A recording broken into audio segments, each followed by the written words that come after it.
Boom. Fuck yeah. Not cursing lasted literally 4 seconds. That rules.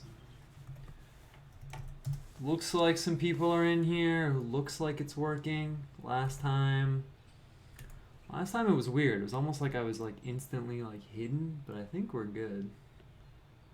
2 people watching. One of those people is probably me.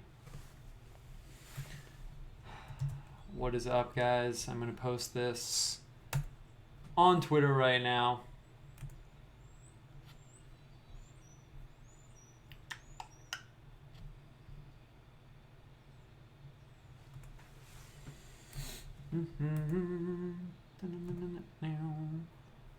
Three people. Nice, that's Bell Gang, I suppose. Let me just post this. Started a minute early so people could actually jump in. So we'll just hang for a second and then we'll do this thing.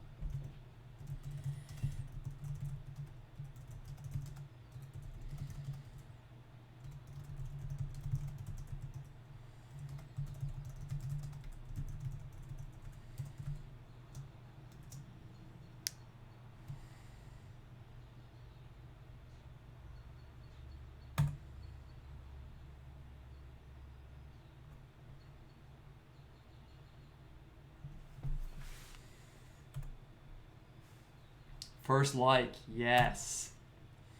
That's big. That sets the tone for like the whole stream, right? It has to. How's it going, guys? How is it going? As usual, I'm kind of just tweaking the last little things here. I'm using a way bigger piece of paper this time. Oh, I'm not wearing gloves yet either. So we'll see how that goes. I'm also gonna break out the video options. I know, when I made the intro I thought the vibe was too strong also, but I thought you guys can handle it, honestly. What's up? Okay, I'm gonna focus it once we start. I guess that's kind of stupid, but taking off my button down shirt so I don't get paint on it. What else needs to happen right now? I'm gonna grab some gloves. How you guys doing with like quarantine shit? Honestly, this weekend was like the first day I feel like it got to me a little bit. Yeah. I'm actually not med, but that would be tight. Yeah, I feel like this weekend was like the first day. Not that I got like depressed or anything, but I was just like sitting on my computer and I was like, holy shit, like I need to go outside. I actually like need to step outside these like 4 walls, and I went to going out in my carport. Not a big change. Let's see, I need something to focus the camera on. I got these stickers over here. I guess this is good branding. Let's see, I'm just gonna focus this really quick. Let some more people get in here and then we'll do this thing. I'm wondering if I should turn the exposure up. Let's see about that. It says auto exposure. I feel like I should. Yeah, I feel like it's going to be better if it's brighter. Could be too bright though. Let's see. What's up? What's up? All right, I'm going to focus this. We'll let a few more people get in and then we'll do this thing. I don't care if people are like late and miss the beginning. If they're late, that's just how it is. That's how it goes down. Focus. Okay, if you're looking at the screen, it's going to be like eye doctor status is going to get really blurry and then get into focus. So if that bothers you, definitely look away right now. Let's see. That's almost good. It could be a little bit more in focus though. Is it lower? Is it like 12? I can see the word artifact. Whoever programmed this should be like beaten with a stick. If I use the arrow keys, it adjusts it by like 10. So then I have to use the mouse to like crank it number by number. So stupid. I think 12 is the way to go. Let's see about that. 12? Yeah, that looks pretty good. Looks pretty good. Let's roll with that. I think it's pretty focused. What is up? How do I not equate wearing ties with urbanism? You know, actually, it's really funny, man, because when I moved out here, I had to like really adjust my wardrobe because I was used to dressing in New York City, and then I moved out here, and I was like, wow, it's not reading the same way, if you catch my drift. I just like wearing a tie, man. I just like it. I guess I like the ties I have. I don't know. Also, like, I like rolling into my studio wearing a tie. It makes me feel like kind of badass. All right, we'll hang for like 1 second. We're like 5 minutes in. Let's hang for like 1 second, let people jump in, and then we'll do this thing. I think also part of the reason why I like wearing ties is I feel like it's kind of like a power move. Like, even though I'm just here by myself, I feel like the memory I have of it is like rolling up on people, you know, at night. Like, you meet your friends at a bar or something, or you meet them in a restaurant, you're like, just show up wearing a tie, and no one else is wearing a tie. It feels pretty awesome, actually. Let's go. I know. All right, let's give people 30 seconds, and then I'm going to click this intro button. Bell gang. Yeah. Yeah, I posted this on Twitter, too.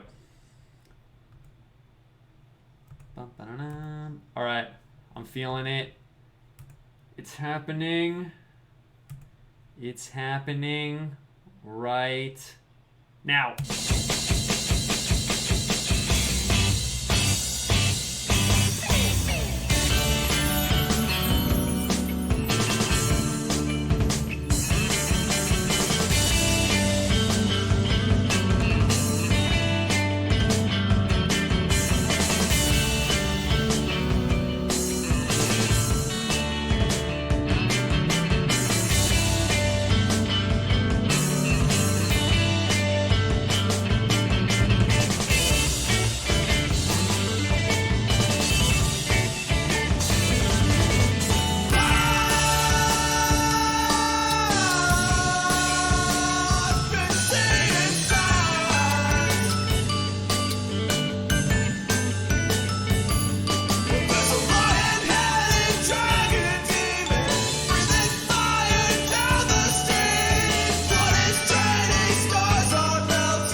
All right, what is up, everybody?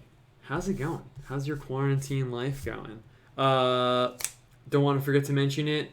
Music, intro, Painted Worlds. Check it out. I've been saying check it out on Bandcamp, but I just realized today it's on Spotify also. So I pumped it on Spotify. Painted Worlds, painting show, really easy to remember. It's probably not why he called his band that, but maybe it is. Who knows? Otherwise, guys, how the fuck is it going? I'm doing good over here. I'm trying to see exactly what I'm trying to do with the camera. If this is your first time watching this, there's a little improvisational element, a little figuring it out as we go element, so it's kind of what you signed up for. I like to joke that it's like public access TV quality, but I actually did get a really nice camera, so it's not the quality, it's just me. It's just me not exactly knowing what I'm doing, but we're going to figure it out. See, I feel like it's too bright, but maybe it's not bright enough. Let's just see how it goes. You can probably also hear my lamp. I need to get a new lamp over here. Anyway, so if you watched last week, if you didn't, you can go back and check it out. But last week, what I was going for was I was thinking, everyone's all quarantined up, basically, or you probably should be. And a lot of people hit me up saying, like, oh man, like I started sketching, like I started drawing because I was watching your show and everything, and like that's really dope. And that's kind of like the whole point. So I really, really enjoy that. And I was thinking, I mentioned this all last week, but what I was thinking was, most people probably aren't going to just roll online and drop, like $300 or more on getting like a whole painting set up. That's cool if you want to do that. If you are going to do that, by the way, just hit me up so I can like look at your card and make sure you're getting like the right stuff. But most people could pick up, like ink or pens or just drawing stuff and things like that. So I kind of wanted to keep it like a little slightly casual again, not like full casual, but just focus on, I don't know. The painting setup is like, I don't know really what word to use. Maybe it's like a little intimidating, like I don't know. But didn't really plan it out. Normally I don't, and I thought we would just go for it. I was thinking, I'm really torn right now. You can probably hear in my voice that I'm trying to decide what direction I'm about to go in right now. Because part of me was thinking that I would kick into like pens and drawing and then do some watercolor stuff. But I don't know. I'm worried that it'll be kind of like filling. Oh, I found what I was looking for. Nice. If I sounded distracted, it's because I was looking for an item, but I just found it. I kind of don't want to hit the full on, like, I'm just drawing something and then coloring it in. Like you're watching me do like a coloring book in like real time kind of thing. So I don't know. I think we'll just improv. I got the watercolor pencils. I'll explain what those are if you didn't watch last time. But I found this little item that I wanted to show you guys. So last week we talked about this little thing right over here. The pen. Oh, nice. The lighting is good, actually. Nice. Pen. Dip the pen in ink. This is like what people used to use as pens. You can still pick this up. Talked about this in the last episode, so I'm not going to go too much into it right now. Maybe we'll break that out later. Maybe not. We're going to see how it goes. But I found this little item right after I wrapped up the show last week, and I was like, wow, that's perfect for the show I just concluded, but whatever. We're starting with it this week, I guess. So, this is a little item. So I always, every time I see this, I think of this time. So I went to this art store, and before, like, you know, the big chain art stores displaced every like little art store in existence. I mean, I know there are still like little art stores, but back in the day there used to be a lot of like really dope ones. Actually, I can say this, it's not too like doxy. I'm always worried about like giving out specific information. If you live in New York, and you know what I'm talking about with New York Central, that was like the dopest art store. It went out of business though. There used to be a lot of like little weird art stores basically where weird people would work, and like, you know, eventually they all got displaced by like the Staples and Walmart of like art supplies. And I was up at the counter and I saw this thing and I picked it up as I was checking out, and I was like, yo, what is this? Like, what do you use this for? And I was like, well, it's not for printmaking. You know, this point at the end is too dull. Like, what are you going to do with this? That's not what it's for. And I was like, maybe the ridges over here? Like, maybe you roll this in something or, like, cut something? Like, I don't know. As I'm holding it, I'm looking at it. And then the guy ringing me out just takes it from me and does this and goes, boink! And you can see in here, there's a little quill inside here. And this thing turns around and fits in this way. So it's actually a little quill pen. You can see, and then the tip comes back out and tucks in this way. Ooh, it looks grainy. I'll up the bit rate. Let's see. I don't know if we're back at the original bit rate. If you've been watching every episode, one time it was lagging and I upped the bit rate. It's at 2400. That's like normal for YouTube, right? I feel like that's where it was at before. Let's see. Some people tell me if it's what's the word I'm looking for? Like grainy, low quality in the stream. Some people let me know. I'll turn it up right now. I'll turn it up a little bit. I don't know what like a normal bit rate is. Alright, I turned it up. I feel like it was at 24 back when I started out. But let's see. Let's see how it goes. If it's really grainy, I could like restart, I guess. I don't know. Still figuring this out. It could also be out of focus. I'll see if it's in focus in a second. Anyway, yeah, so this pen right here, it's called a crow quill pen. That's just the name they give it. They call it a crow quill pen because these ends of the pens used to actually be carved, but carved out of like the end of a feather. So that's why it looks this way. So this is just something cool if you happen to go to like an art store, if you're buying stuff online. You can pick up one of these. It's like an easy way to get into using like a pen. Just thought I'd throw that out there. It's called a crow quill pen. Maybe we'll bust that out later. It's a little bit different than the tip over here, but not too much. It's not metal, so you actually can tear it up. So if you do pick up one of these, maybe just get like a few of them. You can also get different tips. You don't have to buy like 3 or 4 of like the actual pens itself. You can get a bunch of these. So I thought I'd just throw that out there really quick. I don't know if we'll delve into ink too hard. Obviously, I haven't really planned this out yet. But I wanted to get some watercolor stuff going. I also am using a different kind of paper this time. So I've been using cold press paper. This time I'm using hot press paper. In case, again, you didn't watch like the first episode or something. The cold press paper, so when they make this paper, as it runs off like the reel, it goes over a metal cylinder. And if the metal cylinder is cold, the paper will harden in a different way. It'll harden with like ridges. Here you probably can't see right now because it's just like white on your screen, but this is completely and totally flat. It's almost like glassy in a way. So when you're using watercolor or even just painting, it'll handle a little bit different. Handle is really like a good word for that here. I'm going to adjust the light real quick. I just feel like it's a little bit extreme. I'm going to put something underneath my lamp to prop it up, and then we will get going. I'm going to use these pen boxes over here. And image-wise, I'm actually kind of stoked to do this because I have been, I guess you could say I kind of go in and out of like different modes of like engaging with images here in the studio. Sometimes I'm just, purely trying to, this is like my catchphrase now, like manifest like a particular vibe, get a particular like flavor, particular visual flavor going on. But sometimes I am kind of like thinking through things when I'm making images, and that's kind of what I've been doing recently. I posted some sketches on Patreon and stuff like that recently, and I've been kind of thinking through, different, I guess you could say my vibe on like, not really different theological systems, more just like what I think about, what's the word I'm looking for? Kind of like mystical authority, I guess you could say. It sounds kind of pretentious, but I feel like a big theme of my studies and me progressing in my spiritual life and just thinking through, mystical things in general, is what kind of role authority plays in those things, in those topics, in an individual spiritual life. Because if it was a caricature, it's like on one end of the spectrum you have you're the authority, just you're totally just winging it and deciding what you think about everything totally on your own. And then on the other end of the spectrum you have systems where you have to submit to some higher authority. Let's say like Catholicism, for example, or Orthodoxy, or really a lot of different. Almost any system has some level of authority. But on the other end of the spectrum, where it's not just one person kind of, I guess if I was being uncharitable, arbitrarily deciding what they think about things, or you could say, using their own reason to deduce things, you could phrase it in a positive or negative way. You have systems where there's an authority higher than you that you completely submit to. And I never really know, I guess you could say I'm figuring it out. It's kind of been the theme of the last few years of my life, where I fall in there. And I feel like I really do see it from all the different sides. Someone messaged me before asking me for recommendations for books on theology.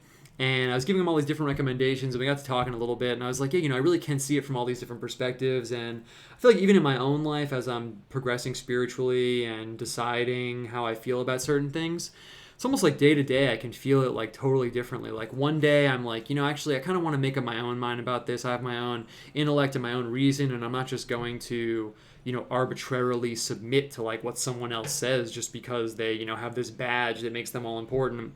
And then the next day I feel the total opposite way. I'm like, wow, I really love that there's these people that are keeping this tradition and passing it on to me, and it's like really important for me to step into that and not bring my own baggage and my own like personal biases and what I want into that, and to try and frame it just for my own like selfish endeavors.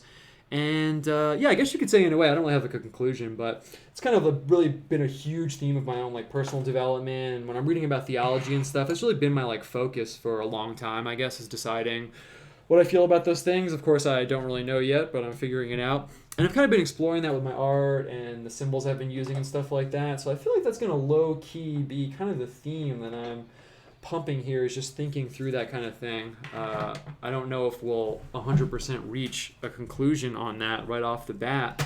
But yeah, it's kind of what I'm thinking. I like to just put my mindset out there at the beginning just because, it's kind of like the background that I'm stepping into this with. Am I going to break my own rule and not use a border? No. I'm not doing that. Of course I'm not. But I might use a circle. I'm going to use a circle instead of a square. So I'm going to grab my compass over here. And the other thing that I don't want to say hesitating, because I am going to make a call in a second, but I'm just kind of trying to decide if I'm going to start with the watercolor straight out or if I'm going to start with the pen straight out. I really can't tell. The advantage and disadvantage there is, and someone hit me up and talked about like following along. That's really dope. If you want to follow along, if you don't have a compass, it doesn't really matter. I might not even use this circle. I am just going to, I got to get something down on the board. I got to get something that I'm working inside of. I can't just go full on. This might be the perfect size. Let's see. Let's just check first, make sure I'm not going to go off the edge. Yeah, this will be good.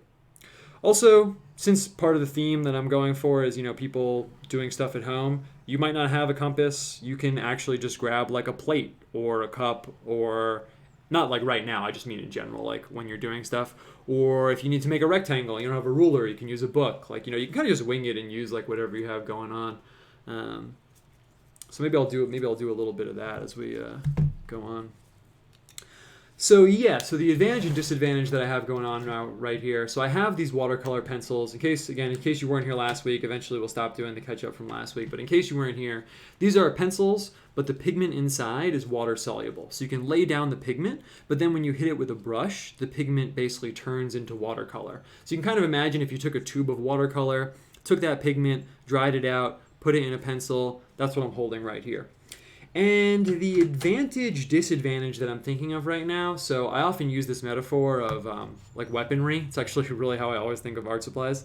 And this is a really good example of, on one hand, we have like the sniper rifle. This is always kind of the spectrum that I use.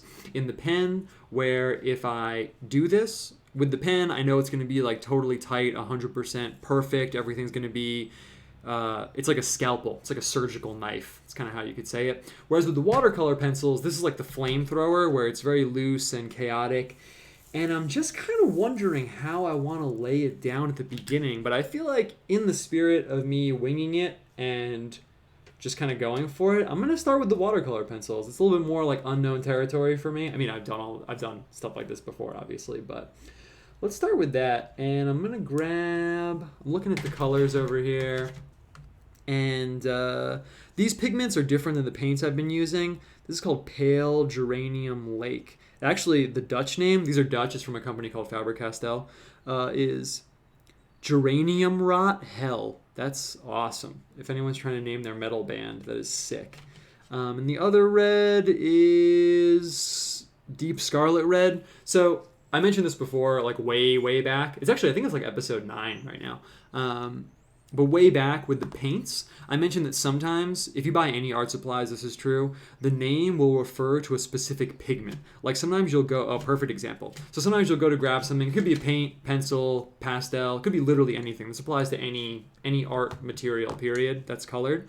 So here, this is cadmium yellow, right? So the pigment in here, this is actually what the pigment is called. If you went to like a pigment manufacturer and you were going to try and make your own paint, you could say, hey, do you have cadmium yellow? And they'd say, yeah, we do. Boom, it's right here. Sometimes the name's like Deep Scarlet Red. That's just, someone just saw this pencil and was like, oh man, what are we going to call this? I guess it's kind of like a deep scarlet. And they gave it this name arbitrarily.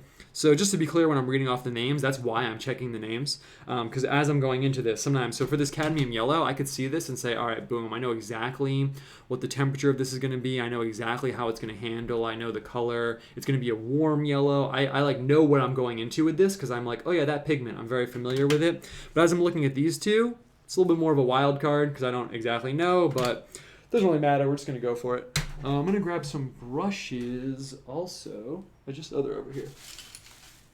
I actually cleaned my brushes for the stream. And let's see, how thick do I want to go here? I feel like this is going to be pretty good. It's going to be pretty good. And if you were here for the St. Patrick's Day one, sometimes it doesn't go perfect. Sometimes random things happen. Sometimes it looks, that one came out all right, but it wasn't like as dope as it could possibly be. So we're just going to go for it right now. And also, in terms of people doing stuff at home, the surfaces you use, maybe you're broke right now. I'm broke all the time. I totally know how it is.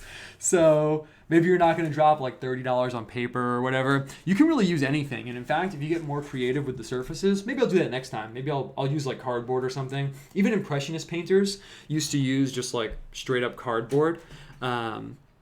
Sometimes, if they had no money. That's part of why you would do that. But also, if you get creative with the surfaces you're using, it can give you a lot to work with in terms of the texture. You have a little bit more to like bounce off of, you could say. Here, for example, this paper, it's kind of like a perfect surface. There's no imperfections. There's nothing here except like the pure white. I used to have a book. It was this book I found on the street, actually, in the city. It was this book, and you opened it, and it was this Japanese astrology book. And all the pages were, obviously, covered with Japanese writing and charts and weird like little graphs and stuff like that. And I would just paint right onto the pages in this book. And it would look awesome. Sometimes I would tear the pages out and like glue them to a board. Sometimes I would just paint right into the book. But it would look really, really cool. And I had it on my shelf. And whenever people took the book down and would look at it, they were always like really, really impressed.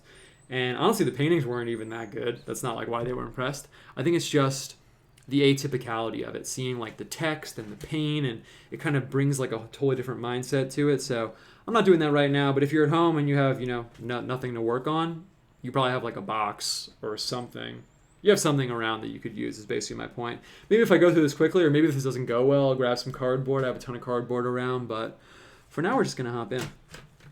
And speaking of all the things I was just speaking of, let's see, where are we which one are we going to go with first? I feel like these look the same, but my intuition is telling me that they're going to handle really differently.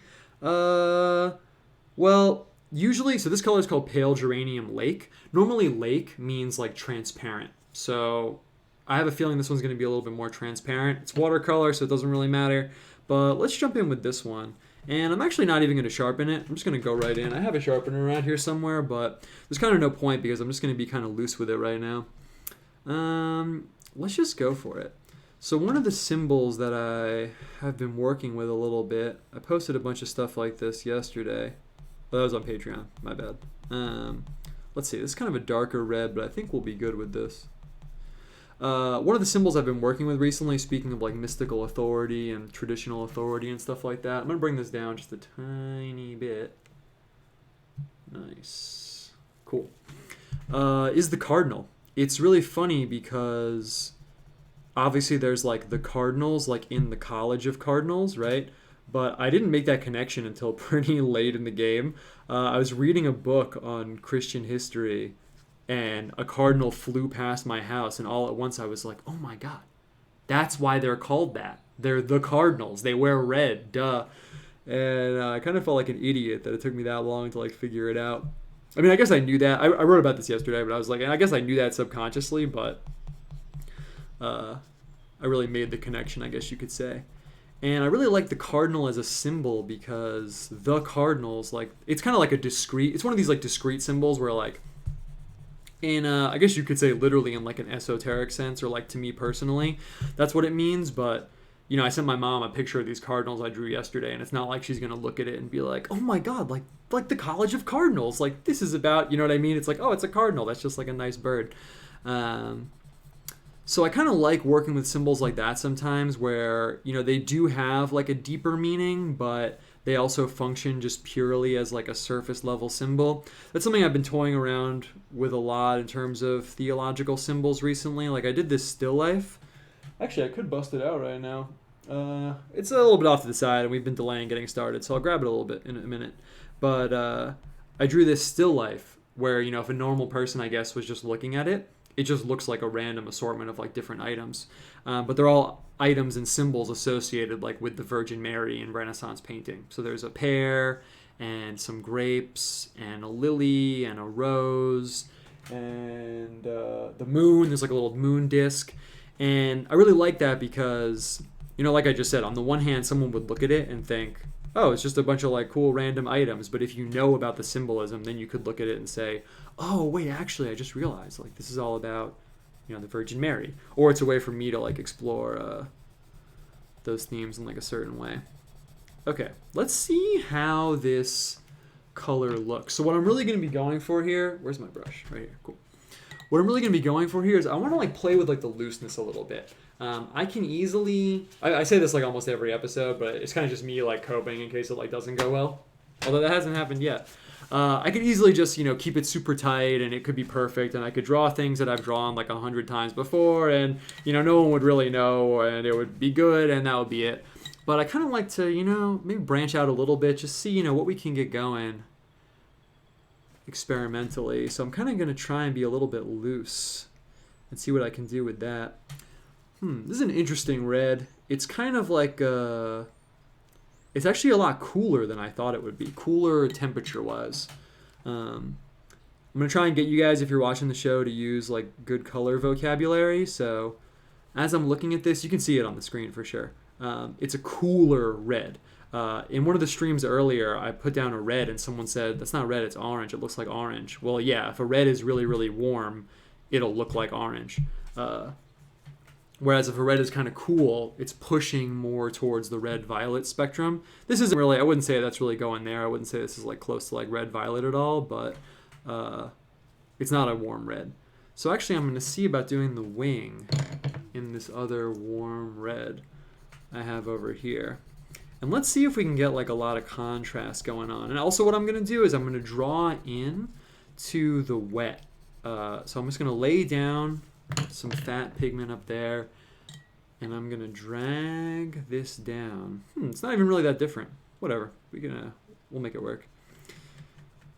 When you're using watercolor, so if you've been watching a lot, and you've been seeing me do the other painting, when you're doing watercolor, the real skill that's involved is that part of it is that you're controlling how much the paper shines through the paint.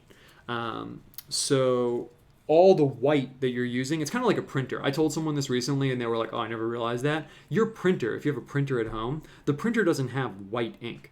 When your printer gets the signal to print something in white, it just doesn't print, and it uses the whiteness of the paper to shine through. Right? Maybe that's obvious, but some people probably never thought about that. Same thing for watercolors. I don't have I do have a white, but I'm not going to use it. So I'm using the light shining through the paper. It's actually a pretty cool effect because what's actually happening is the paint is going through, the light's going through the paint and bouncing back off of the paper. But it doesn't really matter. Okay, so I'm going to see if I can get, I might have been talking too long, but I'm going to see if I can get these like dark lines in here.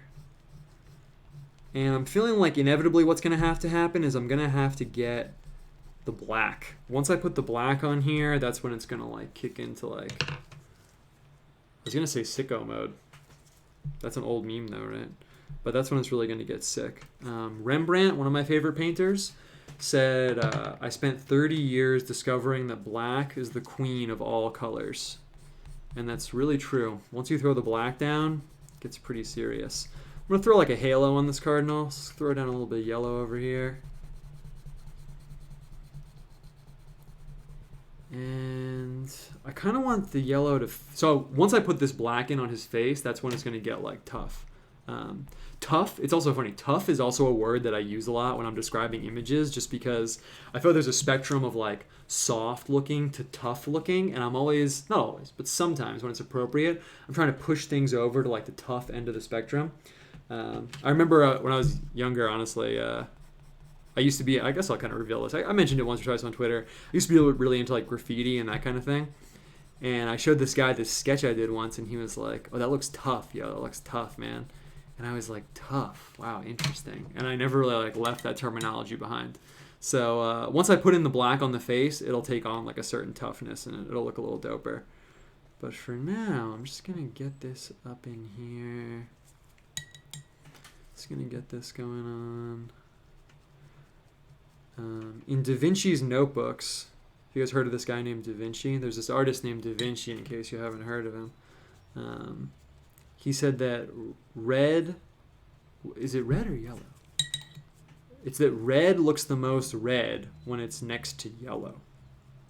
That's just a little tip. And sometimes you can slide that combo around the color wheel. So sometimes I like to juxtapose red and yellow that way.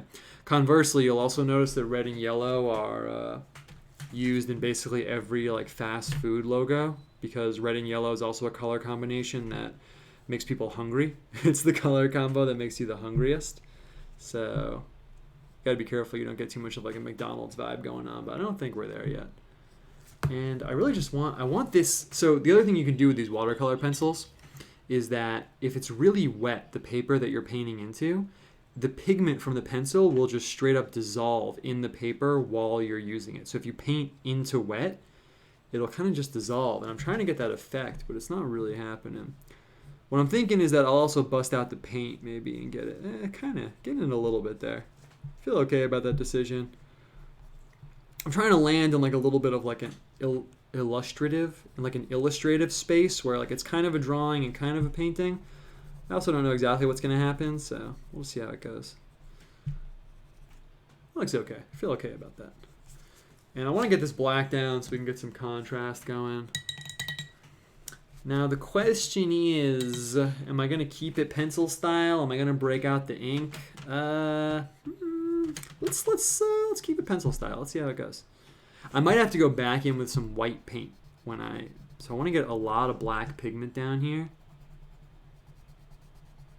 And I want to get this like loose. I'm hoping that this like toughens it up how I want it to, but I don't really know if it will. And I want to just get a little bit, I want to get more like chaotic energy going on, honestly. I could have used like a bigger brush. Damn, that already looks sick. Okay. Let's get the black in here. And maybe I'll get a little bit of black on the outside. Maybe that's like what we need a little bit. Kind of like he's like in the dark and like he's like lighting up the darkness. That's kind of chill. That's kind of chill. Yeah, I see people asking me stuff in the chat. I'm kind of mastering reading the chat, but also keeping my train of thought going. If you put at Owen Cyclops, though, then it like highlights it, and then I know you're talking to me as opposed to like talking to other people. Yeah, these watercolors, they're called Faber-Castell. I'll show you the front of the box.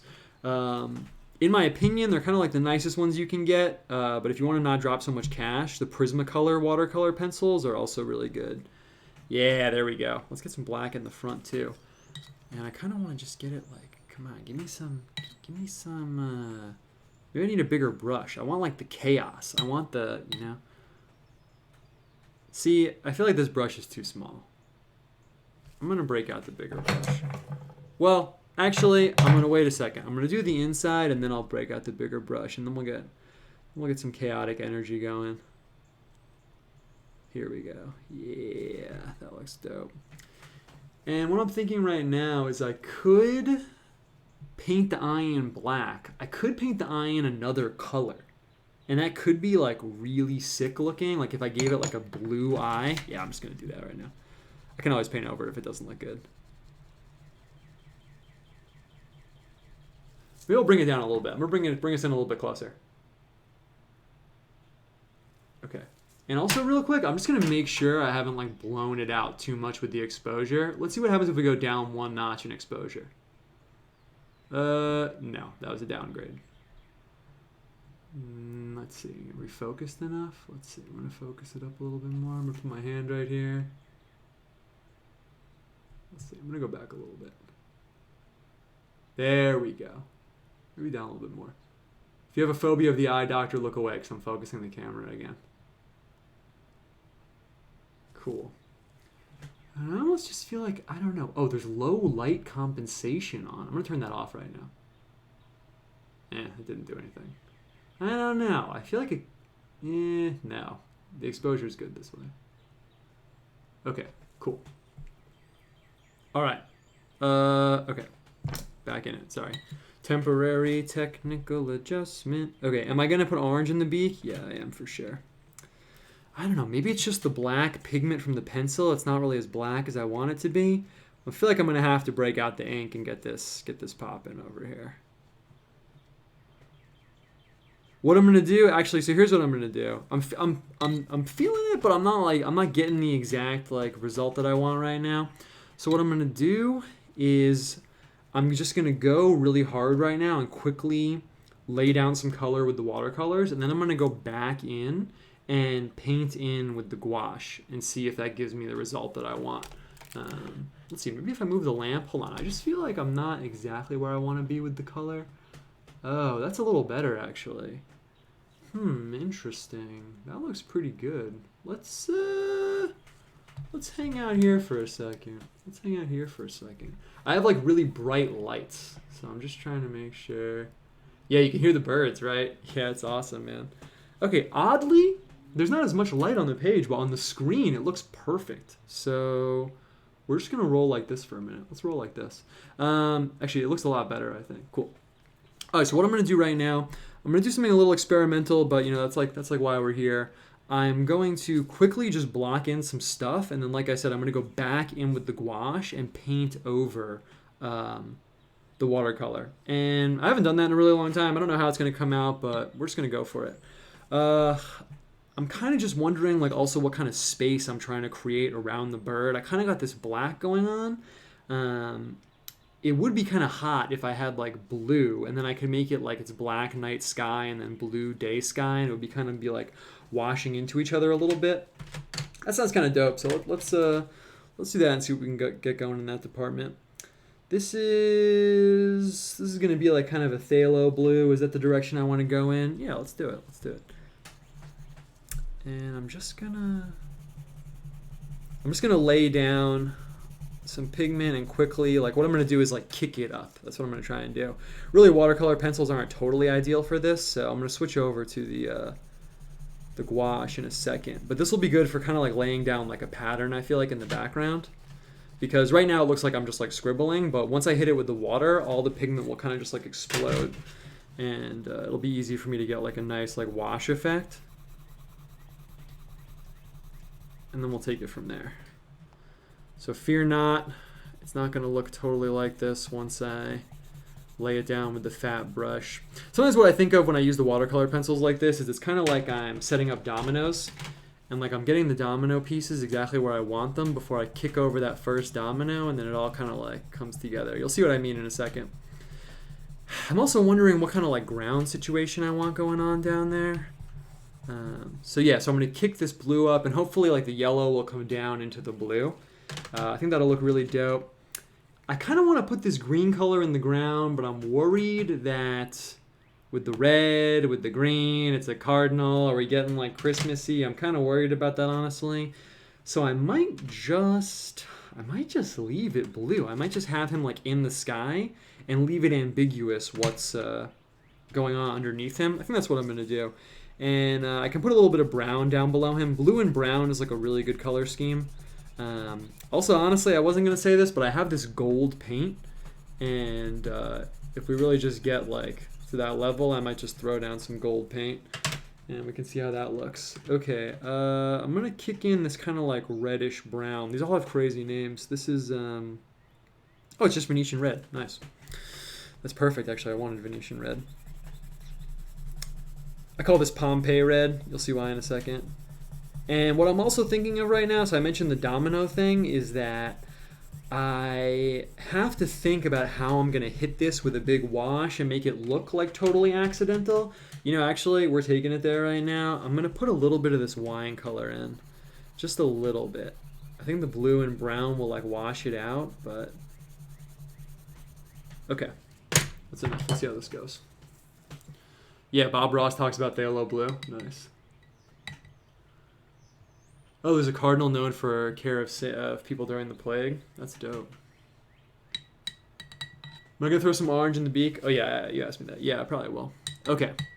Let's see how this goes. This is the biggest brush I have. Actually, this is not the biggest brush that I have. I have some fucking huge brushes.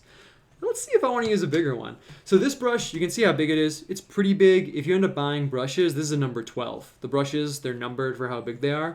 For watercolors, 12 is a good biggest size. It's not absurdly large, so you'll actually end up using it. But it's also not too small. It's too small to do like detailed work with. I do have this right here. This is some serious shit. Let's see if this has any black ink on it. I mentioned before, but I kind of use different brushes. Whoa, it doesn't. Oh, let's do it. Let's just use it. I never use these. This is actually pretty cool. I don't think I've used this on the stream. Actually, I definitely haven't used this on the stream before. So what this brush is, I don't know if you can read this. I'm not going to bother like auto-focusing it in again. But it says imitation squirrel. So this is meant to imitate like an old brush they would use in like kind of like Northern Europe, I guess like Germany style, where it would be squirrel hair. In case it's not obvious, like I know we're all probably at like different levels with like understanding art stuff, but brushes used to be and are still now made of animal hair. Sometimes people don't realize that. It's like you kind of get it, but you don't really make the connection. And the different animal hair behaves differently. So this is like an imitation squirrel brush. I actually have a whole set of them. It's super expensive. I got it like way back in the day. And I got it to do big ink painting stuff with, but sometimes I can use it for watercolor too. And let's just go for it. I'm going to, so like I said, I have to kind of plan this out. Like what I'm thinking right now is if I kick up this brown first, then when I go into the blue, there'll be brown in the blue, and brown and blue kind of cancel each other out. That's actually one way you can make black. If you went to like a 1700s style painting studio, you actually wouldn't even have black paint. They would have you mix brown and blue to make black. I used to study at a place like that. So they kind of cancel each other out. In case you really want to know why, it's because brown is like dark orange. Orange and blue are opposites on the color wheel, so they kind of cancel each other out. We haven't done like a full-on color theory episode yet, but I will eventually. So I'm not going to start with the brown. I'm going to kick up this blue, get it with the yellow going on over here, and then I'll kick this up and just see how it goes. Let's and I kind of want to also get like a little bit of a look going where it bleeds outside the circle a little bit. So I'm not going to try and make it perfect. In fact, kind of the opposite. I'm going to kind of intentionally have it bleed out, because then when I paint in with the gouache, I think it'll be kind of a dope look where it's like loose and glassy, loose and luminous. Luminous is really the word I'm looking for on the bottom, and then we'll have the nice thick paint on top. I think it'll be kind of dope, and we'll get some other like symbols going on over here. Let's just see how this goes though. And I'm getting a lot of water on the brush, maybe like too much, because I kind of just want it to have that like super loose feel. I'm also going to grab this paper towel, and I'm going to like kind of like sloppily dry it a little bit. Just going to like dry it. I'm also going to like get it going around a little bit over there. Let's see, let's kick this up. So yeah, when I was mentioning at the beginning, like what I was thinking about in terms of, am I going to use pens? Am I going to use the watercolor pencils? You can see what I was talking about, where like the watercolor, it's what's difficult about watercolor sometimes is getting like a certain crispness, is getting like a high level of contrast, would be like the technical way of saying it. So it combines well with other mediums. It's actually why I initially started using them with ink pens, because it forms a nice contrast. Let's see, I feel okay about how that turned out. The nice thing is that I can just like paint over this if I want. So what would be kind of dope is if I got the ink going on. I'm going to get the ink right now. Hold on one second. It's over here. Where is it? Where is it? Oh, it's over here. Cool. And I'm going to try and drop some like hardcore black in here. And I think that's going to give me like the flavor that I'm looking for. This is kind of dumb because I'm just pouring out the ink right on the wax paper, but I'm doing it. I'm doing it anyway. Sometimes you gotta do dumb shit. Okay. And after I put this black on here, this is gonna be way too saturated with black to do anything else with. So let's see, get a little black going on. I kind of want the black up here too. And I'm just gonna do this too. I'm gonna get some black going on over here. Yeah, that looks dope. And I'm gonna get some Sumi ink on his face. If it fucks up and bleeds out over here, it's not a big deal because I can paint back over it. I just want that super dark black. That's like really what I want. I'm kind of feeling it. Okay, I'm feeling that. Cool. That looks sick. Kind of got a little bit of a Chinese painting vibe going on right now. That's kind of what happens sometimes if you use the Sumi ink with a big brush. I'm going to bring us out a little bit. But I'm cool with it. Actually, I'm feeling it. And if you're starting out with art, if you're just getting going, you can see that like, even if you don't like how this looks, it's cool with me if you don't like how it looks. I'm okay with that. But it looks a lot better once you get any level of contrast going in. If you're ever doing art on your own and you're like, I don't know, even if you're doing photography, anything visual, actually it really especially goes for photography, and you're like, I don't know, I'm just not really getting contrast, more contrast. In case you don't know what contrast is, contrast means where dark is touching light. I mean, that's not exactly what it means, but that's kind of how you can think of it. So you want more contrast. Contrast makes things look better in art. That's just my own opinion, but I also think it's true. There's a few reasons for that. The contrast, it communicates like confidence. Like, you know, if you have all this just like pure wishy-washy like color going on, it kind of feels that way. It feels like a little, should I get the little, I don't know. But when you get like this going on, you can feel the energy of like, yeah, you can feel the confident decision behind the mark making. That's a really good like phrase you can implant in your brain if you're getting going on art. People respond to confidence in your mark making. Whatever tool you're using, people will respond to perceiving confidence in what you're doing. It's like the shortest way to say it, I guess. So what I'm going to do right now is I'm going to grab this other brush. Actually, I should be kind of strategic because once I get Sumi ink on these, it's going to be kind of hard to get it off. So I'm actually going to grab this really tiny brush I have, and I'm just going to get the black how I want it over here. There we go. And that confidence doesn't have to be like, oh shit, I got got water on my hand. It doesn't have to be like, the comical illustration I just gave you of like picking up like a paper towel brush and like doing something like that. Most of my paintings, there's not really a chaotic element, but people can respond to confidence in like how it's composed or how you're deploying symbols or things like that. But it just happens to be the case that contrast is like a good way to get there. And what I'm doing right now is I'm going in with this brush, and I just wanted to kind of tighten up that little gap where the cardinal is like sitting on the darkness.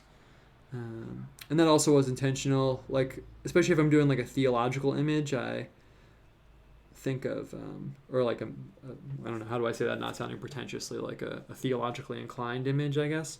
I think about the dark and light, obviously. It's one of the most basic theological symbols, period.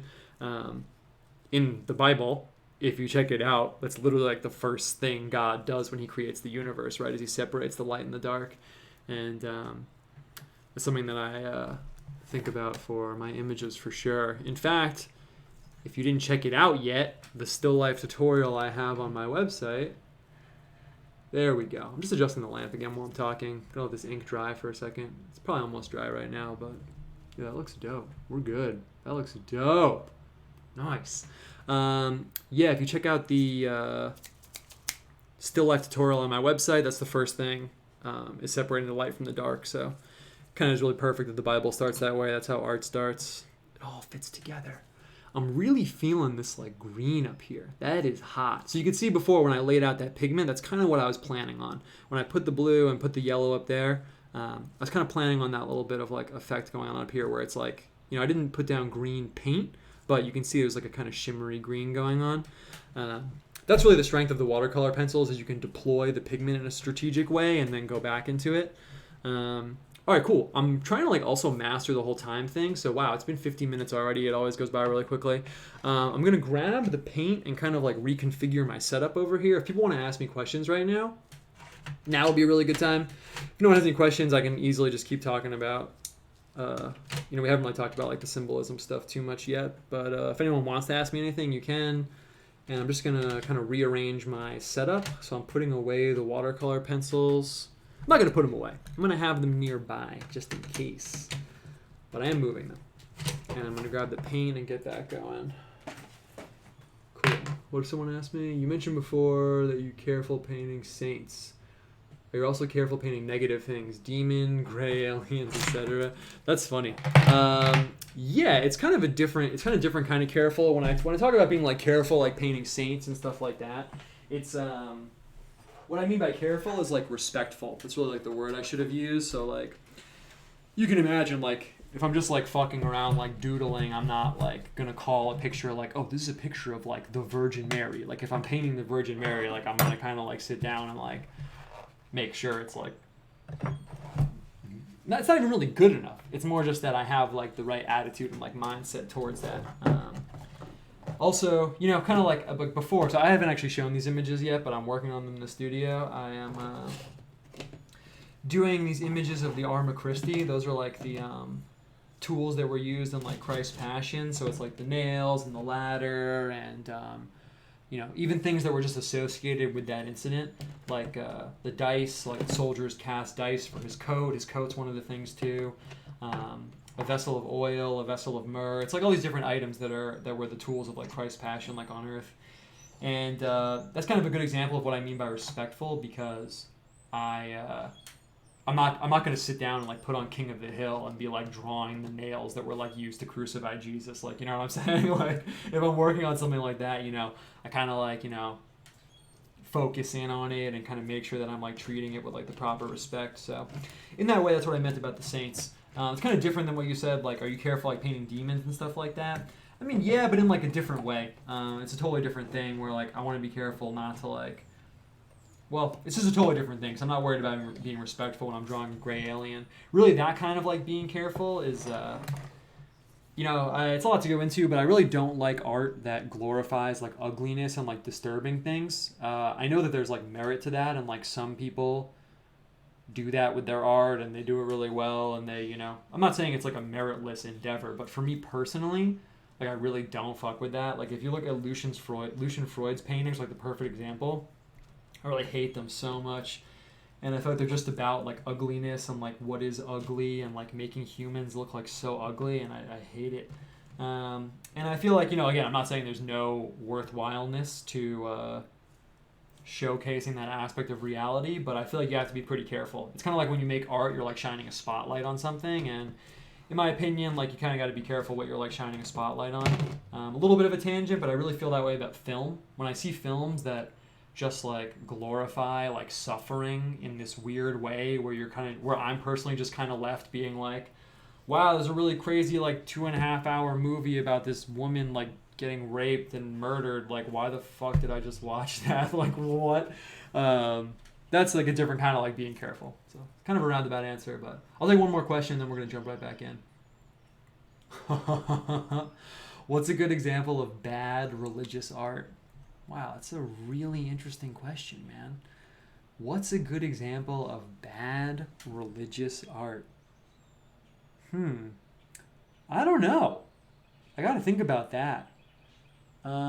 It's kind of hard for me to answer because normally there is some like filtering process in terms of like a culture's religious art. Like even if you roll up on some island in like Papua New Guinea or something, honestly, their religious art is usually pretty dope because there's some like meritocracy even in that situation. Like if someone makes something that looks like really, really bad, they're not gonna like it. They're probably just gonna like throw it away or something.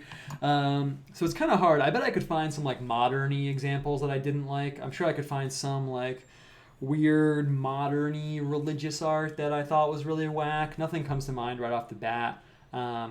More than bad, I guess you could say like unsuccessful. I think there's unsuccessful religious art, like sometimes like paintings of nothing that are meant to evoke like some semi-abstract feeling. I'm kind of just left being like, I don't know. So I can think of some unsuccessful things, I guess, but bad religious art. It's a really good question. I'm gonna think about that one. Okay. I can see the questions, but I want to just make sure I keep it moving a little bit here. So I am just gonna get back into painting, and also kind of like I said, I'm balancing like talking to you guys and doing this at the same time. So what's the next question? Just so I know. What do you think the most compelling things are to tell non-Christians about Christianity? 3-hour live stream begins. So much to unpack there, but I guess it kind of fits in with what I'm painting right now in a way. But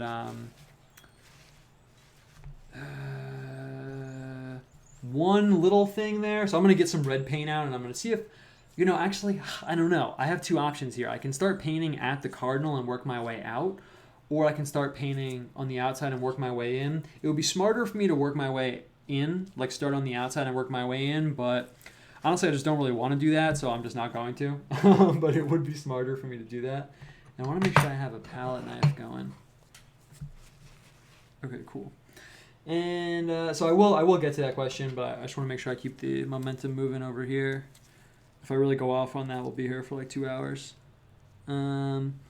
So what I'm thinking right now on the cardinal is I want to get some like definition going. I want to get some contrast between like the light and the dark. So I'm going to get just a few colors out and see how I want to use them. I got a alizarin crimson right over here. It's going to be like a nice dark red, but it's really, really, really see-through. It's like a totally transparent dark red. I don't know if I mentioned this before, but a really, really cool tip. I think I mentioned it in an early episode, but I've hung out with painters who've been painting like a really long time that didn't realize this. The transparent colors, if you actually go to an art store and you pick them up, they're really light. You can actually feel that they're transparent. It's really, really, really light. The opaque colors, i.e. the non-transparent ones, you can feel how heavy they are. So you can actually, even if you're just walking through the store and you pick up 2 tubes of paint, you can feel if one is transparent and one's not. It's a really cool trick. So got the alizarin crimson. That's basically like a totally transparent crimson. Also, again, like I wish there was some weight simulator I could give to you guys, but just because I mentioned it before, this is orange lake deep. This is cadmium orange. I said lake means kind of transparent. I don't know if that's what it means, but that's what it normally translates to in terms of the actual use of it. I can feel this one's way lighter. In fact, I never use this color for this reason because I never need like transparent orange. Like what am I going to do with that? So I'm going to get some cadmium orange going out here. The cadmium warm colors are the warmest colors. And if someone knows what the warmest color I use is, I use it every single time I do this.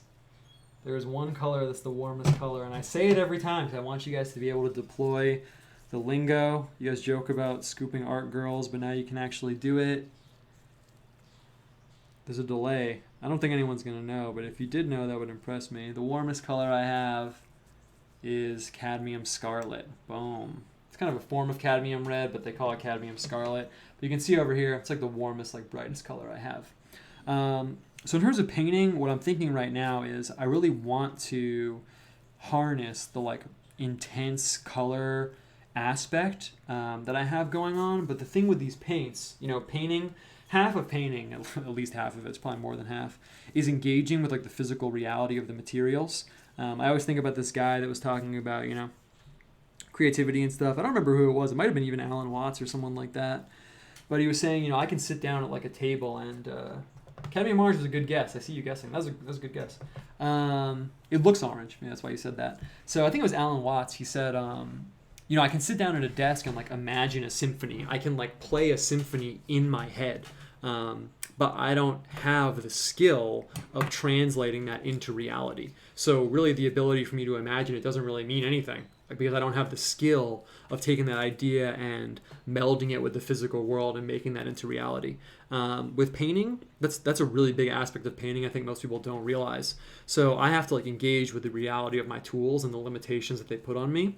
So for example, I have that right now because these colors, they're not really dark, but they're not really light either. But if I lighten them up with this white, they'll become really chalky. The white, it's called titanium white. It's really most whites you're going to get in painting now, they're cool whites. They're very, very icy and cool. So when you mix colors with them, especially warm colors, they become very chalky. Chalky is like the perfect word for it. It has like a synesthetic quality. So you can really imagine, you know, what I mean by that. Actually, just a fun little tangent. Part of the reason for that, and this is part of the reason why painters before modern times had it a little bit easier. You used to be able to get lead white. Most people have probably heard of lead paint, but in painting, like making image painting, not like house painting, lead white is extremely advantageous to use because it's a very warm white. I knew this guy back in the day who like illegally imported like some lead white paint. We were living in a different place, doesn't really matter where we were living, but he was illegally importing this like lead white paint and using it, and his paintings looked sick. They looked so good. And when I was hanging out with him, that was I mean, he was a good painter, but that was definitely a factor. Especially if you're painting human beings, you can imagine if you're painting a white person and you're mixing all this white into their skin color, having a warm white that has this fleshy, nice, I keep using the same word, but warm quality is a huge advantage over pretty much any white you get in an art store now is going to be like a cool, icy white. It's a little historic detour there. Lead white also will poison you and like kill you slowly over time, so you know you gotta weigh what you're trying to do. But that's something I have to think about right now because this red, let's say it's like a medium value. Value is a word we use to refer to like how light or dark something is. In case you didn't watch the earlier episodes, you don't know that yet. So if I want to lighten it up, then I have to make them chalkier. So that's just something that I have to like think about as I'm like doing this and working with this stuff. I'm also trying to think about how I want to integrate drawing into the sides over here, into the outside of the image. Let's see, I'm going to bring this like lamp a little bit over. Oh, the color just keeps getting better. The lighting situation just keeps improving. I have 2 lamps and I'm like, that's way better. Nice. So I also have to think about how I'm going to integrate into the outsides, but let's not worry about that right now. Let's just get some painting going on this cardinal. So when birds have wings like this, and so like I mentioned sketching and studying and stuff, you know, you eventually pick up just kind of in your mind, like how structures exist in your mind.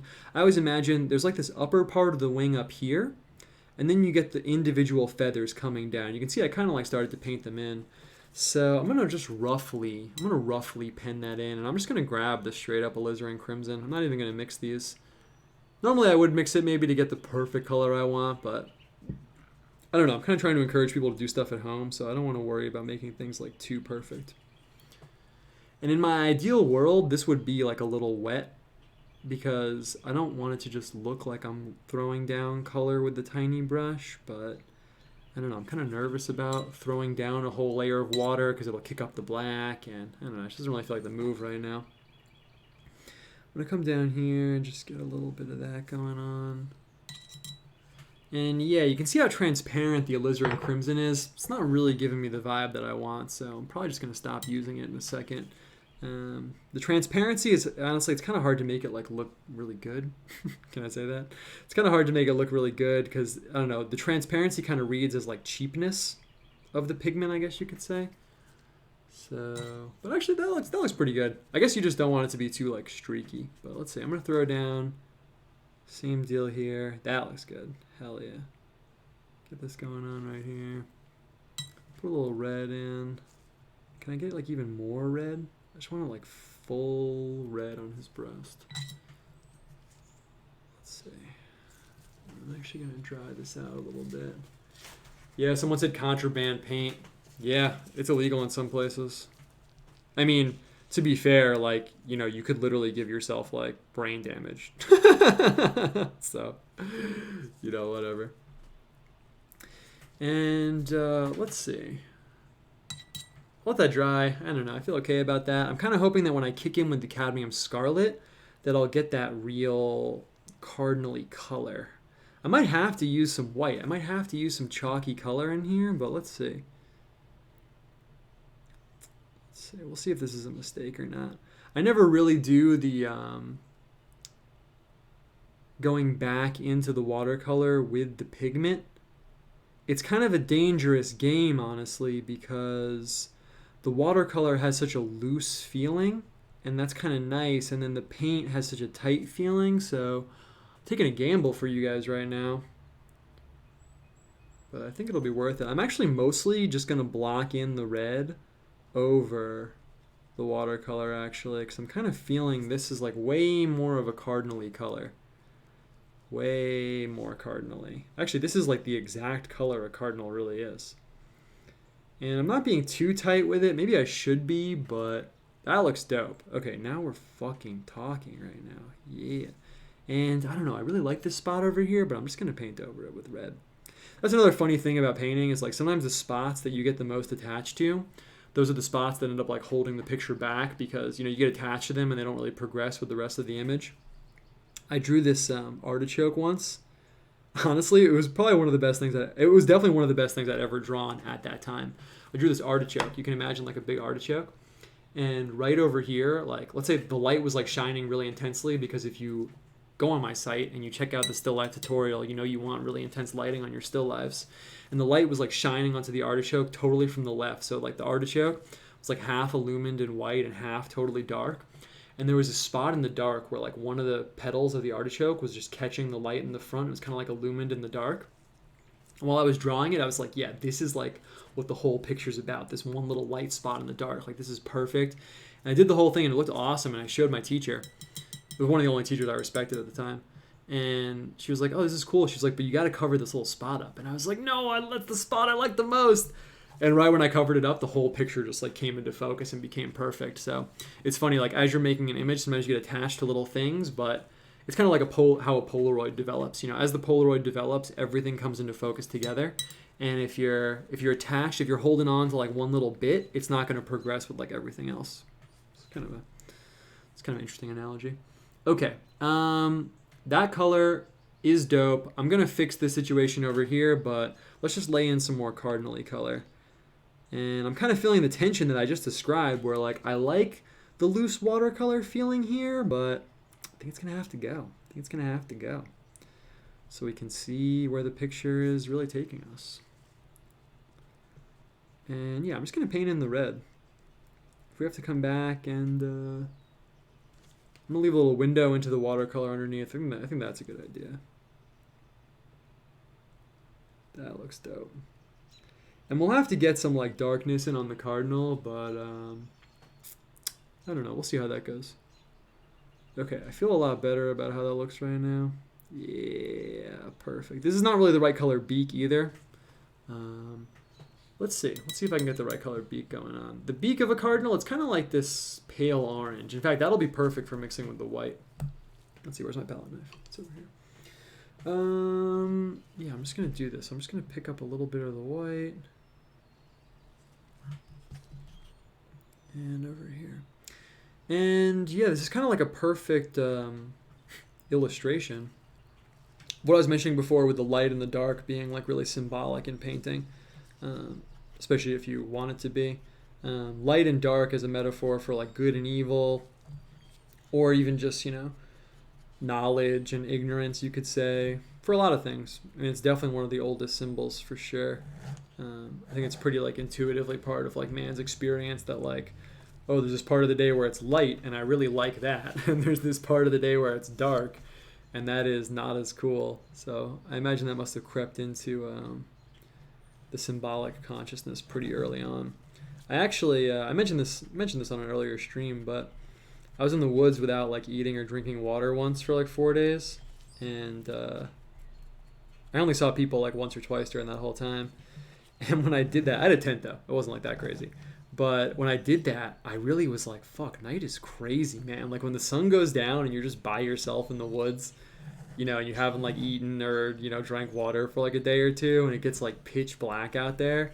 It is crazy, man. It's really scary, honestly. I didn't have a weapon or anything. I mean, I was like safe. I did it intentionally. I don't really want to go into the whole story, but, I wasn't like lost or something, so. But it was kind of crazy, man. It was very like primordial feeling where you're like, oh, the sun's down. Like time for me to not not be in charge. Time for me to not really know what's going on. And I feel like I carried that into my art in some way. Just like the primordial terror of darkness, man. There's like a primordial terror there for sure. Okay, so I'm going to paint this in. Let's see.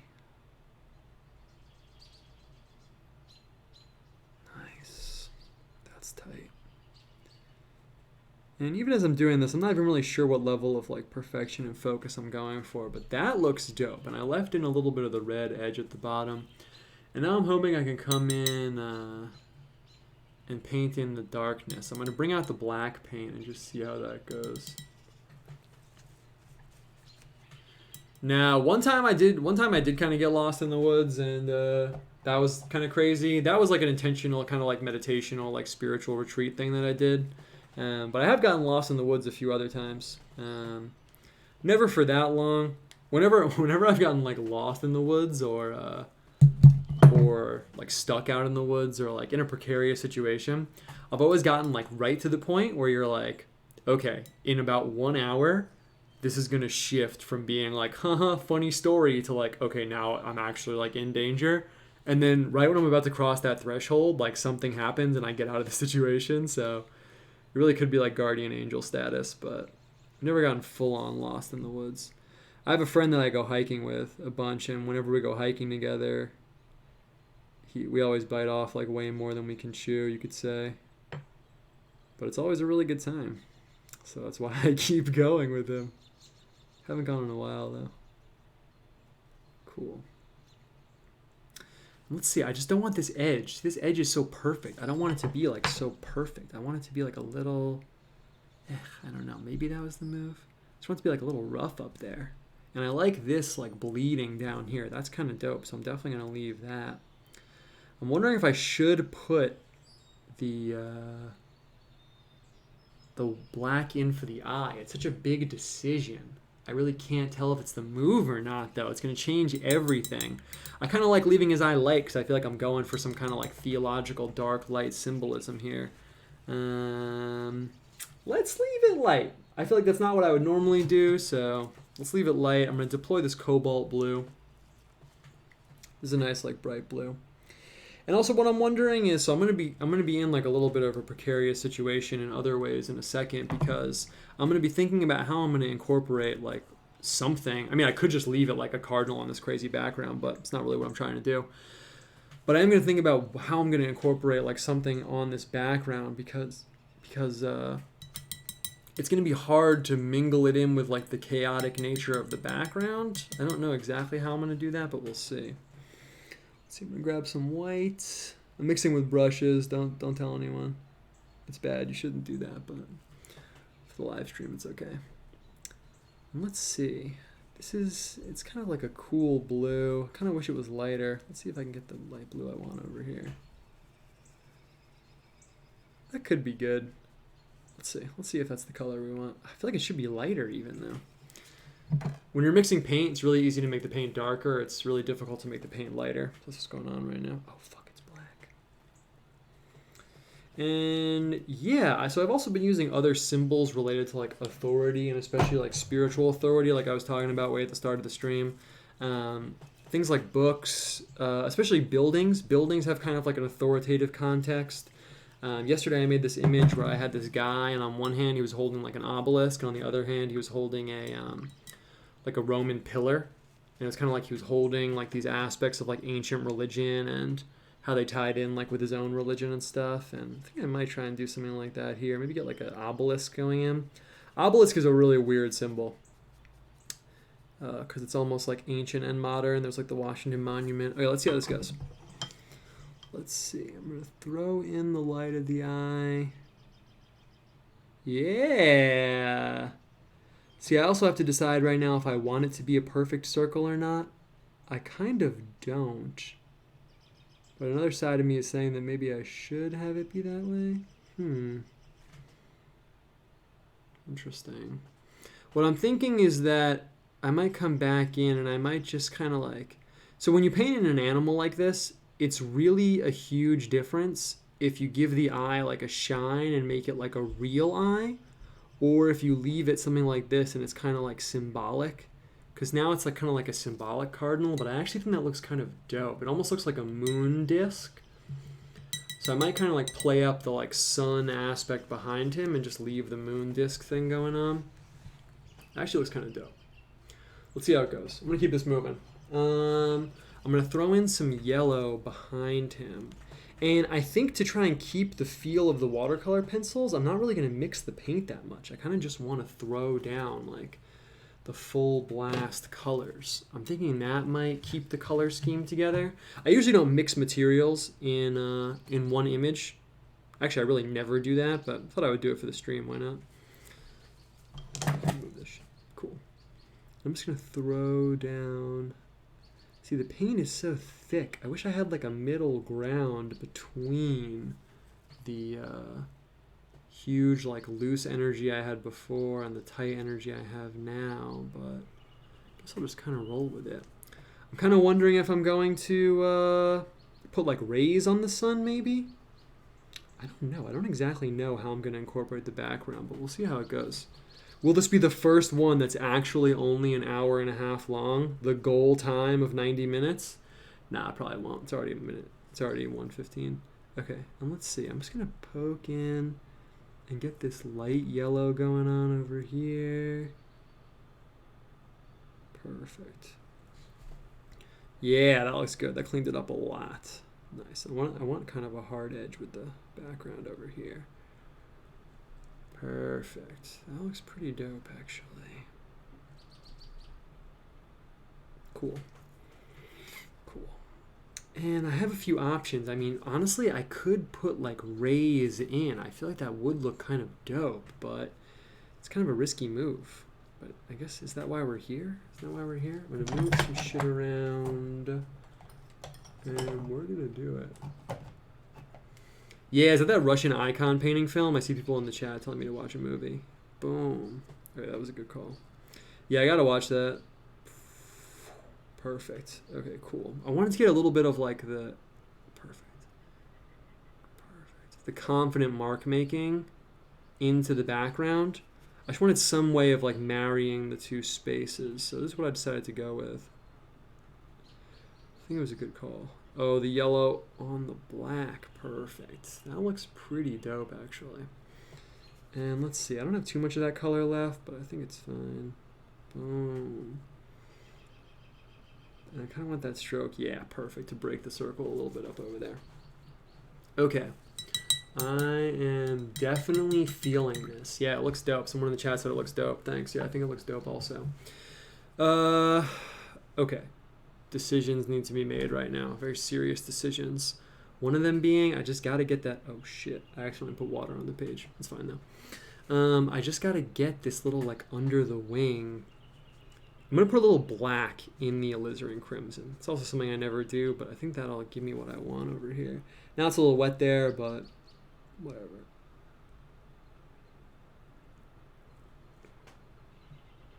That actually looks pretty dope. I could come in and put in some stripes on the wing, but I don't know. I'm enjoying like how chaotic it looks. I mean, maybe I can keep that energy a little bit. Yeah, nice. Okay, that looks fucking sick. Okay, cool.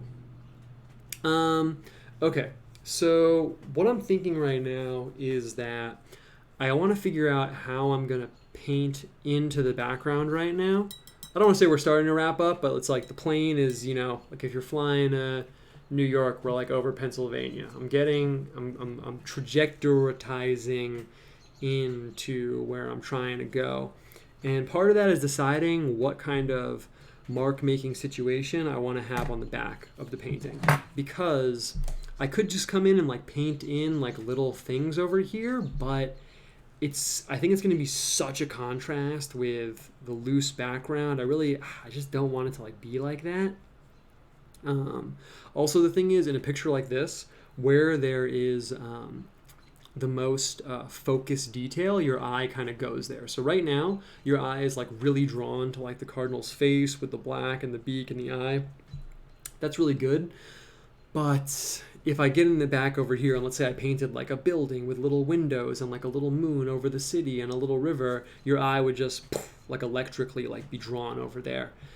So I might just try and think of some symbols that I can paint in loosely and still get that feeling going. In fact, as I was saying that, I could paint in like the loose outline of like a city skyline over here, just like kind of loosely, and have it terminate at this light ray. I think I'm going to do that. A bone or something down here at the bottom would be really hot. I'm kind of trying to think of symbols that fit the theme that I'm going for, but that don't need to be very elaborately communicated. Like, for example, if I was going to paint like what's a symbol that needs to be very elaborately communicated? A praying mantis. There's no way. I could do it, but it would be really hard for me to just like jot something in loosely and have people see it and be like, oh, that's a praying mantis. You need a lot of detail going on. So I want to try and think of some symbols that maybe don't need as much detail that I can kind of pen in around the outside, and then we'll see how it's going over here. So I want to hit this city over here. I'll put like a loose like city skyline, kind of transparent. I don't really know if I want to get it going gray though. We have such a good like color situation going on. I think what I'm going to do is take some of this cobalt blue and just try and get it to be like darker. Way darker than that. Yeah. And I might even put a little black in there. Maybe. Let's see how this looks. Yeah, I feel like getting the blue going in. This is also, so something else I tell people when they're starting to do art is like, right when you start worrying about ruining it, that's when it's game over. So like once you start making decisions from the perspective of like, okay, this looks really good and I really don't want to fuck it up, it's over. Like you're done. Just like stop painting because you're not going to make any good decisions that way. I was kind of just thinking that. I was like, oh, I really don't want to mess this up, but I kind of just have to put that like aside and just like go into it. So I think this will look dope. Let's see. It's a very like watery blue. So let's see. And I like using the city in my artwork as a symbol because to me it represents like so many things, and nice. It really fits nicely with that blue over there, but I want to make sure it doesn't blend in totally. So it represents like modern life, modernity. To me, the city is kind of like a dangerous place in a way. I mean, not like in real life. There's some cities I like, but I should mean in terms of like it fitting in with all the old school symbols. It's also a way of kind of like subtextually communicating that like this image has relevance to like modern times, like paintings sometimes exist in like a very, I'm gonna get a little blue down here in the black so it's not like totally, I want to get a little bit looser. I might not even put any windows in. I might just kind of like leave it like that. Yeah, that looks dope. Cool. And how am I going to balance that out? I feel like I should balance that out. I'm going to kind of put in like a blue cloud over here. Just a little bit. So yeah, paintings often exist in this very like atemporal space. They kind of exist like beyond time, just because of like how we think of paintings and like what paintings are and stuff. And putting in a city, it kind of like is like, oh, this is like now. This is about right now, not like 200 years ago. Okay, so I'm going to put this picture in here. This cloud in here. And what I was just thinking is going to look really dope is I'm going to put some smoke. That's something else I've been using recently. Cool. Okay, that looks dope. Nice. And I talk about this all the time too, but what I'm doing right now also, I'm not necessarily thinking like, oh man, I better like, when I wrap this up, I better, have this looking like perfect and everything. I think of what I'm doing right now as kind of like sketching painting, where like I'm sketching, but instead of using pencils and stuff, I'm using paint. So if I happen to like get some good ideas or, try something out and see how it works, like that's kind of the whole point of this. So I like getting that blue coming in a little bit. And I'm going to get some smoke. That's what I really want to do. What should the smoke be coming off of though? I could put a candle down here in the darkness. It's going to require me to get a lot of contrast down here. The candle could be red though, match the red of the cardinal. That would be kind of dope. Yeah, let's do that. And someone mentioned it looks like his halo is kind of like beating back the darkness. Yeah, I was going for that. And I'm going to like symbolically make like a visual rhyme. What do you call it? Like, I don't know, like a visual parallel. Because he's red with the yellow light behind him. I'm going to have this red candle down here. So it's going to be like him, like he's like the red candle. And I'm going to... I kind of made it too thick. Should I make it higher? Yeah, I'll make it a little taller. Have this red candle down here. I'm going to make this like yellow light. And then I'm going to have this gray smoke coming off the candle. I always love deploying this Japanese smoke pattern. I love it. And it's something you can practice drawing. Let's see, get a little cadmium yellow going on. I'm going to mix a little white in there, though. Actually, I don't know. I'm going to kind of try and land on, like, that color exactly. But I'm also painting on black, so let's see how it goes. But I love deploying this Japanese smoke pattern. I just straight up copied it from some Japanese... Actually, am I giving too much away if I reveal this? You can learn a lot by looking in like atypical places for your art. Let's say, if you're trying to get like visually inspired by stuff, you want to look at stuff that other people aren't looking at and see what you can take away from that. So like, when I tell you guys stuff like this, it's not like I'm saying like, hey, I looked at what's something I've never looked at. I don't know, fucking like Papua New Guinean shield patterns.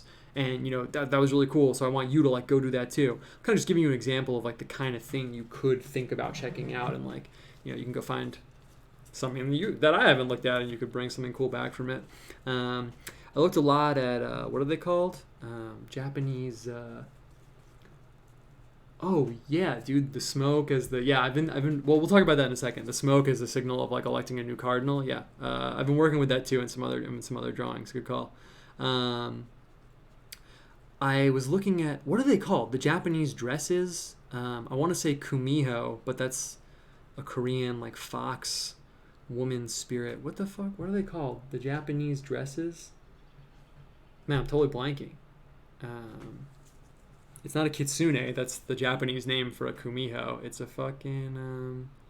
I don't know what they're called right now. I'll remember the second that I wrap it up, but those like Japanese...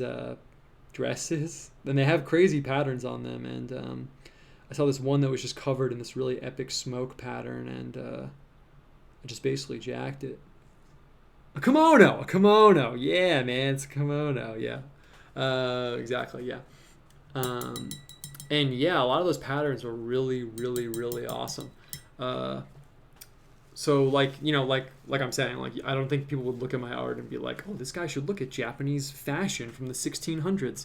But if you dig into some of those folders, you can find cool stuff that other people aren't really working so much with. Okay, I'm gonna put in this smoke pattern right now. I'm gonna draw what I'm going for, just so you guys can see what I'm talking about. And then I'm grabbing some paper over here. Cool. So the kind of pattern that I like deploying, I actually used this on a book cover recently. It looks awesome. When the guy drops the book, I'll post it on Twitter. But I think it's a really like effective pattern at like puncturing the space and like creating a kind of like very graphic space, because the Sharpie's kind of dried out, but actually it kind of works for the smoke thing. It's this kind of pattern where you get this like weaving motion, but then what happens is the vertical lines are really far spaced out and the horizontal lines are really close together. Oh yeah, nice. That's awesome. And you get this kind of like cool effect, and you can be like really loose with it actually. And sometimes they don't totally stack up. Sometimes you get some like coming off like that. Yeah, this looks sick. I'm actually working on a comic right now, and I use this like symbolically on like a few places. Like, it's too much with this one. I had it perfectly a second ago, but it's fine. And then if you're doing it in the whole space, you can kind of get this like effect going on like for the whole space. Like if I was doing a whole pattern like this, I'd kind of like branch off a little bit over here. Get it going like that. You can kind of imagine how it could like fill up like a whole plane like really easily. And like I said, I picked this up from like this dress. This woman's dress was like covered with this whole like smoke pattern. I'm just kind of like quickly putting it in so you can see what I'm talking about. And then, yeah, it would come down like that. It's like all the vertical lines, there's a lot of space between them, but any horizontal lines, there's not. It's actually funny. I assumed it was smoke because it looks like smoke, but maybe it was something else. But don't tell me if it was, because like if I put like a cigarette right here, how fucking dope would that look, dude? Look at that shit. That's a great picture already. All right. So I'm going to kind of try and drop that in here, but I don't want to like totally cover everything with that. So let's see. Let's see how that goes. Move some paint around. Got too much yellow over here. White smoke out of the chimney is symbol of elected Pope, Cardinal's job. Yeah. Oh, yeah. So, yeah, I don't know. And I mean, this is something, I don't really talk too much about this on Twitter just because I don't like to like promote like infighting. And, it's like that meme where like two people are talking and then a crowd of people rushes in and they're all like flinging their shit around. That group of people like doesn't represent anyone in particular to me, but that's like the feeling of it where it's like, if you mention certain topics, like everyone storms and they're like, oh my God, like what the fuck? So, but I have been thinking a lot about like the papacy and, not even really like anything specific about it, just like it as like an institution and it in Western culture. And I've been listening to all this stuff about it, and I don't know, it's very interesting to me. I don't really have like any kind of conclusion or anything like that, but it's almost like the main like theological issue of the West in a way. I mean, that's kind of like an arbitrary designation, but I've been thinking a lot about it because I feel like, I don't know, like okay, I'm going to paint the smoke in. I feel like I made this too dark. But if I get the value perfectly, what I kind of want is that like on the light spaces, it'll look dark, and on the dark spaces, it'll look light. So that's kind of like what I'm going for exactly. And yeah, it's really interesting. Okay, let's see if I made this too dark or not. Yeah, and I kind of want to cut out in that gray. Perfect. Pick it back up over here. Kind of made it a little loose over there. Could tighten that up a little bit. Nice.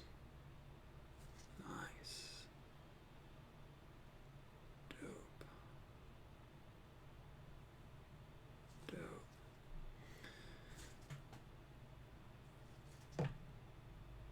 Okay, cool. And yeah, cool. Nice. That is dope. Okay, this is perfect. And yeah, it's been really interesting with the whole, virus thing, and maybe, I don't know. I was gonna say maybe this is too real, but who cares? It's kind of like the whole point of me doing the video stuff. I can talk about whatever I want. So if you follow me, then you know that I don't belong to any like one Christian group, although it has been the main thing I've been thinking about for like a really long time. I think about it like every day actually, except when I intentionally put it down. That's part of why I've been like reading so much theological stuff, and I still kind of feel like I don't really fit in with like one group, which is much to my chagrin, much to my dismay. But I'm really drawn to like a few different things, and I don't know. I was going to this Catholic church near me, and I also hit up this Orthodox church, and I wasn't really sure what to do, and I feel like very drawn to like the Vatican and figuring out, what the deal is. Like, I also feel comfortable bringing this up here because like I'm really not talking shit about like, people who are Catholic. Like I'm really down, honestly. I'm like almost there. But just like with like the popes now and like Pope Francis and like him saying this stuff and like, oh my God, like is he like, why does he think this? Like why does he say this stuff and act in this way? And like how it like affects like my view of the papacy and stuff, and does it really matter? And I don't know, I just think about that stuff like all the time, and it was really interesting because the other day Francis said, like, if you can't go to a confessional, you can just confess your sins to God. You can just do that. And I was like, well, shit, I'm in like a fucking loophole then, because technically I can't go to like a Catholic church right now. I can't go anywhere right now. And I'd kind of been feeling bad about like some things from my past, I guess. And I did that. I was in my room and I was just like, I'm just gonna like confess like all my sins right now. I'm just gonna go back, and I just went over like all this stuff that I felt really bad about, and I felt a lot better afterwards.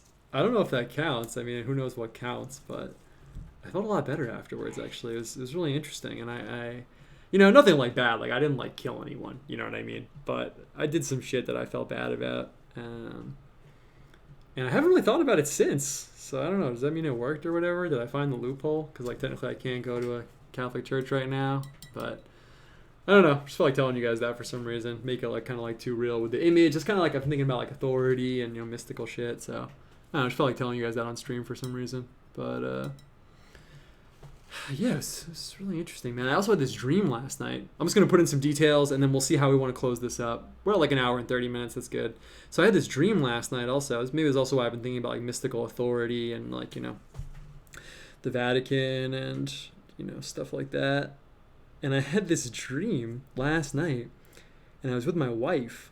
I'm putting in some indigo windows over here. I just feel like it needs to be like kind of obvious at the city. I'm also going to put in some indigo on this cloud. I want it to be like kind of a dark cloud, so it's kind of ambiguous if it's like a life-giving cloud or if it's like, a dark cloud or whatever. And I had this dream, and I was somewhere with my wife. We were in this like dark room. This is like what I remember. I remember like this vignette from the dream. We were in this like dark room, and it was like we were like going into like a scary situation, I guess you could say. Like, I don't know, it kind of felt like that. It felt like, oh, like we're about to enter some like precarious situation. And I looked at her and I was like, do you have it? I was like, do you have yours? That's what I said. And she was like, yeah, of course I have it. And she was like, it was just interesting because like, I don't know, I feel like people always ask me. And then I woke up. Or that was all I remember from the dream, I guess you could say. But I don't know, man, it was just so weird. It's a really interesting dream. I just feel like telling somebody that, so I'm telling you guys. Don't know what that means. I guess you could say the symbolism is obvious, but whatever. Speaking of symbolism, did you like that detour? Like the detour you just took with me right now? Did you know we were going on a little personal tour of my mind? Hope that was somewhat interesting. It has to do with theology and symbolism, so there you go. Okay. Okay. This is looking dope. I feel like I kind of need to start landing the plane. So what I'm going to do right now, I think I know what I'm going to do. If people want to ask me stuff, you can start asking me stuff. Like I said, I'm going to start landing the plane right now. So it's not like we're wrapping up right now, but we're starting to wrap up right now. And yeah, just to wrap up that little tale I just went on. I don't know. I feel like at the same time, like I don't feel like I'm ever gonna get to a point where I'm like, oh my God, like you're not the same like, denomination of Christianity as me. Like I guess you're an idiot. Like I don't know. I hope I always kind of retain this feeling of like. I mean, I feel like even though there's the reality that like, different groups have like different claims that exclude each other, and like I guess someone is right. I mean, I don't guess. I mean, of course someone's right, obviously, right? I feel like I kind of always want to keep a grip on like the reality that, most people are whatever type of Christian they are because that's what they were born, or that's what their family is, or because of like cultural, historical reasons. So like, I don't know. I feel like I always want to keep that just in mind. Like, I really dislike when people are like, "Oh, your ex-church, like, didn't realize you were retarded." I'm kind of like, okay, like, do we really need to take it there? Like, come on. Can you say retarded on YouTube? I don't know. Guess we'll find out. Okay, so I'm putting in some of the lighter smoke over here. I also had a dream once I was at an Orthodox church. So in case anyone's listening, my dreams aren't that crystal clear, but that was a crazy dream too, man. I should tell you guys about that sometime later, but I'm not going to go into it right now. It's not as directly relevant to what I'm painting, and this is not like Owen Dream Hour. So I'm putting in this lighter smoke. I think this is going to like really drive that home. Yeah. The smoke is a good symbol because on the one hand, like smoke carries our prayers up, like incense in a church and things like that, but at the same time, smoke is obfuscating. You can't see through it, so it represents like some type of like fog of war in a way, like in a smoky room. Smoke is like a little dangerous, um, so I like using smoke as a symbol. It can kind of play positive or negative. Um, oh yeah, I said I would take questions. Thoughts on? Oh, did I meet the priest that I emailed? Actually, man, to be completely honest with you, I messaged that priest. Well, hold on. I'll talk about that in 1 second. I feel like I just need like one more thing, like one more little thing going on. I'm gonna put one lit up window in the city. I feel like that's kind of a dope little detail. Just one little lit up window. I like playing with like the lit up and unlit up windows when I do a city because it's kind of like, even though it's like this dark place, yeah, look how that brought it together pictorially. It's so funny, such a small detail, but it really like activated that space over there. It's kind of like, even though it's like a dark city, like someone has like the light like in this like really dark place. So if I draw a city, I usually put like one like lit up window, and I kind of just want to put like one other thing. I don't really know what it should be. I mean, I could put like a tower over here, but a tower is going to be like, and that would be kind of dope. I guess it could be like a black tower with like a window. That would be kind of dope. I feel like that's almost there. I kind of want to put a star in, like a guiding star. I really like the star because it's like a light that like guides you. And I feel like that's kind of what I'm going for here. Like the cardinal is like spiritual authority, and he's like bringing this like light in the darkness, and the candle is like light in the darkness, and then a star is kind of like light in the darkness. I mean, yeah, I feel like I should do that. And you know what? I was thinking I'd put it up here, but it's too light up here. I'm going to put a little star right down here. And then, oh, that's perfect. That's what I'm going to do. I'm going to put a star in here. I'm going to put some white dots in, like those are other stars, and then we'll wrap this up. That's going to be perfect. I'm really tempted to put it in yellow. I am going to put it in yellow. I mean, come on. I'm not going to put it in white. The reason I'm putting it in yellow, I feel like if I put it in white, it would be too high contrast. I don't want this to be the highest contrast point in the image, because then your eye is going to go there instead of to the eye of the cardinal, which is kind of like where I want the highest contrast to be. I'll take a few questions and then we'll start wrapping this up. Did you ever meet that priest that you emailed? Yeah, actually. So I didn't really talk about this on Twitter because, like I said, I also don't talk about my like denominational like questing and like me investigating theology on Twitter because I don't want to put people in a position where they feel like they need to like argue with each other to like convince me of like saving my soul and shit. I don't really want to like put people in that position, so I don't really talk about it much. But that priest I emailed was Orthodox, so there's this Orthodox church near me, and I don't know. At the moment, I was like, yo, I would fucking like sign up right now and do it, but I don't know. It's like before I sign up for a church, I really just I'm a very like I think I what I tell myself is like I kind of have all the positives and negatives of being a very mystical person. So part of that is if I was being harsh, like a kind of like I can see things from all perspectives, and I mean if I was being like negative towards myself, I'd say it almost borders on like capriciousness, I guess you could say, where like one day, I mean it does, like one day I wake up and I'm like, yo, I'll fucking do it, like I'll sign the paper right now, like let's do it. And the next day I'm like, okay, I kind of got to read a little bit more, like I should read some Thomas Aquinas and like I should read this stuff. So like I want to make sure I pull the trigger on the right thing, I guess you could say. And I emailed him. He was an Orthodox priest. I had been going to a Catholic church, but for a variety of reasons at that moment I wasn't sure that's what I should do. And he emailed me back and was like, okay, let's meet up. And then I was like, great, when? And he never got back to me. And I was thinking about it more and more. And I was kind of like, I really don't want to make this like a hasty decision. I'm kind of just in this spot where like I really feel like I identify with like apostolic Christianity just like in general. And I can really kind of see where the Orthodox and the Catholic are coming from. And there's certain issues where I'm like, I kind of feel like I vibe on that on this side. And there's other issues where I'm like, I kind of agree more with like this side, I guess. So I feel like it's going to be like a while before I pull the trigger on something, unfortunately. Or maybe fortunately, if you think I should make a very calm, rational decision. Yo, this looks dope with the stars. Really changed the vibe up, but I'm honestly feeling it. I could have put a 6-pointed star in. I put a 5-pointed star in, whatever. Some people are probably not going to like that, but I think it looks dope. So yeah, I didn't meet up with him. I felt like he didn't get back to me, and he's probably really busy, and I probably should have just called the church to make an appointment, but I'm just so torn, man. I don't want to make it like a flippant decision. I don't want to like, sign up for something and then kind of be like, oh, well, actually, like I don't know if I agree with this, So I'm pulling back. I'm going to read a lot more before I make my decision. Thoughts on having a super long, greater than 3 hour stream? Yeah, on Saturday nights I've been doing some big ones. I didn't do it this Saturday night. I'm down, but then it's kind of like a back and forth thing where honestly I don't really want to like throw up like a 3 hour YouTube video for some reason. Maybe it's because I like being a bit more mysterious, honestly. But yeah, maybe I'll do that. On Saturdays I've been doing some really long ones. I didn't do it this Saturday because I was kind of like burnt out, honestly. But yeah, we'll do that. Yo, this looks sick. This looks sick right now. I'm fucking down with this right now.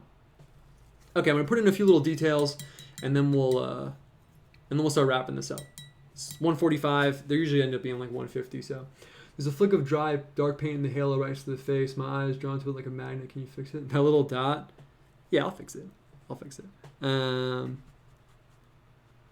Vajrayana Buddhism, a flaming sword is used to represent discriminative wisdom. Is that what it represents in your art too? Yeah, usually. It's one of those like double-edged things where a flaming sword to me does represent wisdom, honestly. It is used to keep like Adam and Eve out of the Garden of Eden, so I often a little more accidental. There we go. So I kind of use it in like God's wisdom in a sense, but yeah, in Tibetan Buddhism, Manjushri has one. It's like cutting through like ignorance and shit. So yeah, for the most part, yeah. Depends on the context, I guess you could say. What does your ideal church look like? It's a good question, man. I mean, the problem, honestly, is that I wish I was just born into a branch of Christianity so I could just, like, do that. But I feel like I am such, like, a theologically obsessed person that it's, like, really hard for me where there's, like, a million little issues of, like natural theology is a really good one. Let's say someone on the orthodox side saying like, well, actually we're in a fallen state, so death is like really like this, and you can't really reason out like X, Y. And then someone on the Catholic side says, well, actually like natural theology is a thing, and you can reason out these conclusions from like observing. And then it's like, well, don't I kind of have to like sign up for the difference between those two things when I choose a church? And like there's a million little issues like that. So, I don't really know. Maybe that's not really what you're asking me. If you mean like the literal physical building, I mean, I like beautiful stuff. I was really blown away the first time I went to an Orthodox church. Totally, completely blew my mind. I actually went there for a Christmas concert, like people singing like Christmas carols. And honestly, I feel like I didn't even hear the music like the whole time. Like I literally was just sitting there tripping out, looking at all the gold and paintings and everything. And I was like, oh, this is definitely part of what I've been grasping towards with my art for like my entire life. Like it's all here. At the same time, I was going to a Catholic church before that. That was really beautiful. I don't really know, man. I mean, just good people, good priest, traditional. I mean, I'm kind of like hardcore in a certain way with like moral stuff and things like that. Not too hardcore, but I don't want it to be like, too nice. So I don't really know. It's a good question. Okay, I'm gonna start wrapping this up. I'm gonna look away from this for a minute, then come back, and I think we're good over here on this. I kind of want to put like a little halo around the candle. Would you be willing to talk about things compelling about Christianity to non-believers? Hell yeah, dude. Hell yeah. Oh, you mean like right now? Yeah. Why not? I'll talk about that while I start to wrap this up. Yeah, things compelling about Christianity. Well, the thing is that if you're asking me to like convince you, part of it is that I think I used this analogy before, but it's like the way that there are like there are like scientific laws, and no matter what you thought about them, if you did experiments, you would manifest those scientific laws. Like if you throw something out a window, gravity, just kidding. Of course, I think gravity is real. Gravity would cause it to accelerate towards the Earth at like 9.8 meters per second. So no matter what your scientific view was, that would happen and you'd observe those laws.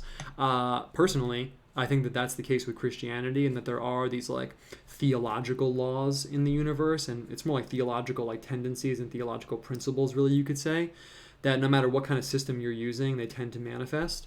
And that was a big part of what convinced me to like be Christian, honestly, is that I was doing like Buddhist stuff, and I was really, really hardcore in Western occult, and I kind of felt like that scientist I just described, where let's say I was a scientist who didn't think gravity was real, or I didn't think that the 9.8 meters per second thing was real.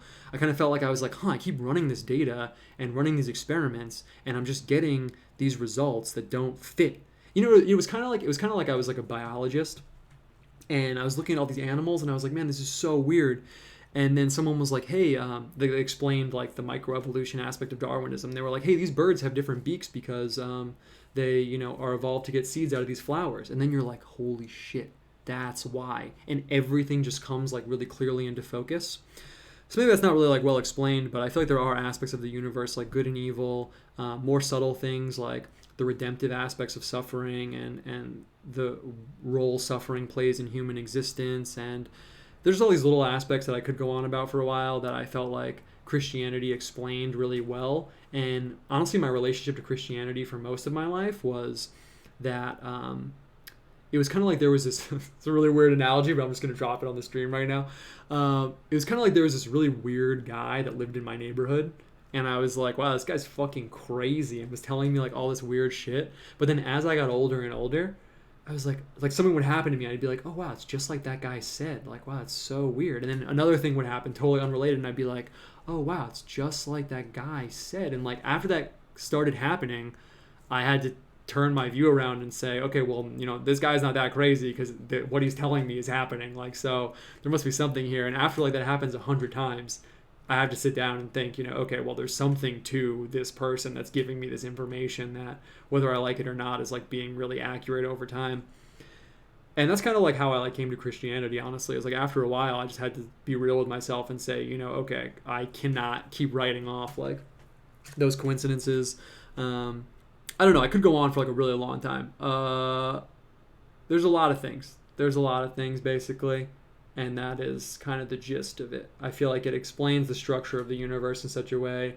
It has the only really accurate view on suffering out of any religion, in my opinion. Other religions don't really accurately explain the role suffering plays in the universe. And also, last thing, so then I'll wrap this up and we'll kind of move on, and then I'm going to start like ending the stream. But this is kind of a good note to end on, especially if I did this whole thing about like mystical authority and like receiving information and stuff. How do I want to say this? Is that, it's kind of like you can reason yourself like right up to the point where you're like an inch away from the system. That's kind of what happened to me. I was like, well, I know that God is real because of, X, Y, and Z. I could go into that. But it's not some like apophatic God where it's like this fuzzy cloud of like potential energy or something. It's like a personal God that cares about like morality and human life. And if God cared about humans, then he'd have to have some way of like bridging the gap with us. And I kind of like reasoned myself to this point, and I was like, oh shit, that's just like Christianity. And then that's when I kind of was like, all right, I have to like reinvestigate this. So that's my rambling answer. Ask me next time if you want. I'll really go into it. It's kind of a good answer. I feel like I talked about that for like 5-10 minutes. Any angelology book recommendations? Yeah, one of the oldest ones is called On the Angelic Hierarchy by Pseudo-Dionysus. You can start there. And then there's some Catholic ones, but not one I could recommend like off the bat. Yeah, Saint Dionysus. Yeah, that's the same guy. Sometimes he's called Pseudo-Dionysus. Felix Yang, actually. Oh, what's up, Felix? Yeah. It's funny. People have different names on different platforms. So I didn't know who that was. Dice. Okay, last question maybe. What should I Google to read up on apostolic Christianity? Good question to end on because it's perfectly related to this picture, and then we're going to wrap this up. By apostolic Christianity, what I mean is just that Christianity that partakes in the apostolic succession. Losing my word, succession. So, like, basically Catholicism or Orthodoxy would fit that bill. Because there's a passing down of the tradition from the initial apostles. That's why it's called apostolic. Passing it down over time. That's all I mean. I'm not like talking shit, and I actually can make the argument for it and see things from their perspective, but it's just not really where my head's at right now is what I would say. Protestantism would not really be part of that apostolic succession because it doesn't, like, Martin Luther came up with some ideas, whether they're right or wrong, and he would be kind of like floating, I guess you could say. I'm trying to phrase this neutrally because I'm really not trying to like say one person's right or one person's wrong. Whereas in a course of like apostolic succession, theoretically you could go to like a church in Antioch and say, okay, here's this priest, here's this bishop, he got it from him, and trace it theoretically. You could trace it all the way back to like St. Peter or something. That's all I mean by apostolic succession. If you look up a term called apostolic succession, that would that would point you in the right direction. There is actually, I think, a branch of like Protestantism or something that calls itself apostolic Christianity. That's not what I'm talking about, though, just to be clear. I'm talking about apostolic succession. And last question, is The Sayings of the Desert Fathers a good book to read? Dude, yes. Definitely read it. It's on my bookshelf right now. You should definitely read it. Sayings of the Desert Fathers. Okay, anyway, want to wrap this up so it's under 2 hours. This ended up being really dope. I kind of talked a lot, but, you know, it was kind of... I talked a lot, but it was kind of like a looser picture anyway, and when I'm doing something loose with the watercolors, one rule with watercolors is you don't really want to work in too much. You really have to let them do their thing. So I think that's part of why I was talking to you guys more, which I do really enjoy a lot, actually, is that I wanted to make sure I gave myself a minute to just step back and make sure I wasn't digging in too much. You can really imagine, you know, I got the candle and the star, and then there's a little smoke going on, but you can imagine if I kept digging in and like really, you know, illustrated out and drew out really hard in the borders, that you know, it would start to lose this like loose kind of chaotic flavor that I really like a lot. So this was really dope. I like the kind of like light and the darkness parallel. So we have like the red cardinal with the yellow halo, and then we have the red candle with the yellow light, and they're both kind of like beating back this darkness. I mentioned that I think of the painting as like sketching, so I'm trying to get ideas as I work, and that's pretty awesome. Actually, that's part of why I wanted to do these live, is because I've said this so many times before, but it's like a really good point to drive home, because it's like a big part of like what I want to like convey to people, is that people have this idea that you know, that in artwork, whatever it is, I'm sure writing and music is the same way, probably to some extent, but for visual art, it's definitely the case, that people imagine that I'd be like sitting in my car and I'm like, oh my God, I just got the perfect idea for a picture. I'm going to go home and paint that. It's really not how it works. Sometimes that happens, but it's really not how it works. It's really by engaging with the tools that little things happen, and you think like, oh, that's cool. Maybe I'll use that for something else. Or like, oh, I got a good idea from seeing the juxtaposition here. By working, that's how you get the ideas. Someone named Chuck Close, a painter that I like, I think I've said this before on the stream, said inspiration is for amateurs. The rest of us just show up and get to work. That's kind of like what he was talking about. By working, you get ideas. So if you feel like, I'm not really like a creative person, you know, I don't really have like creative ideas and stuff. If you just work and just engage with some materials, that could be how you start becoming creative. So it's not like it exists virtually in your mind already. Sometimes it's like by engaging with the practice, you get it going. Anyway, nice little closing statement there. Anyway, yeah, I really like how this came out. This looks really dope. That is basically it. We talked about all the symbols and stuff like that, so I feel really good wrapping this up. I think these are just getting better. I think every stream, I don't want to jinx it, I feel like every one is getting better, and we keep pushing to just keep pushing it. Let's just keep pushing it. See if the next, well, I'll keep aggressively pushing the style until maybe one stream it'll just totally go catastrophic and be horrible, and then we can dial it back. But until then, let's just keep going. Let's just keep going. If you're stuck inside, draw, make stuff. You want to hit me up. Oh, and what should I buy? I can let you know. Or stuff around your house. Like, I was going to say this too before. Like, if you don't have anything to make art in your house, like, I've used, like, whiteout. You can just use, like, whiteout and, like, a highlighter and a ballpoint pen. Like, it doesn't matter. Like, you can use anything. You can make coffee, put the coffee on some paper. You can do, like, anything. And, you know, you'll figure something out. Pens even, just drawing is cool. That's basically it. I hope you guys are having an okay, let's call it an okay quarantine situation. I love doing these streams. Thanks for watching them. It's really dope, like talking to you guys and having people like check out my art. I love when people send me stuff. If you make anything, send it to me. Yeah, that's it, guys. I hope you enjoyed hanging out with me this evening. I really enjoyed hanging out with you. And we'll do this next week. I will catch you on the internet where we all hang out together. See you guys later.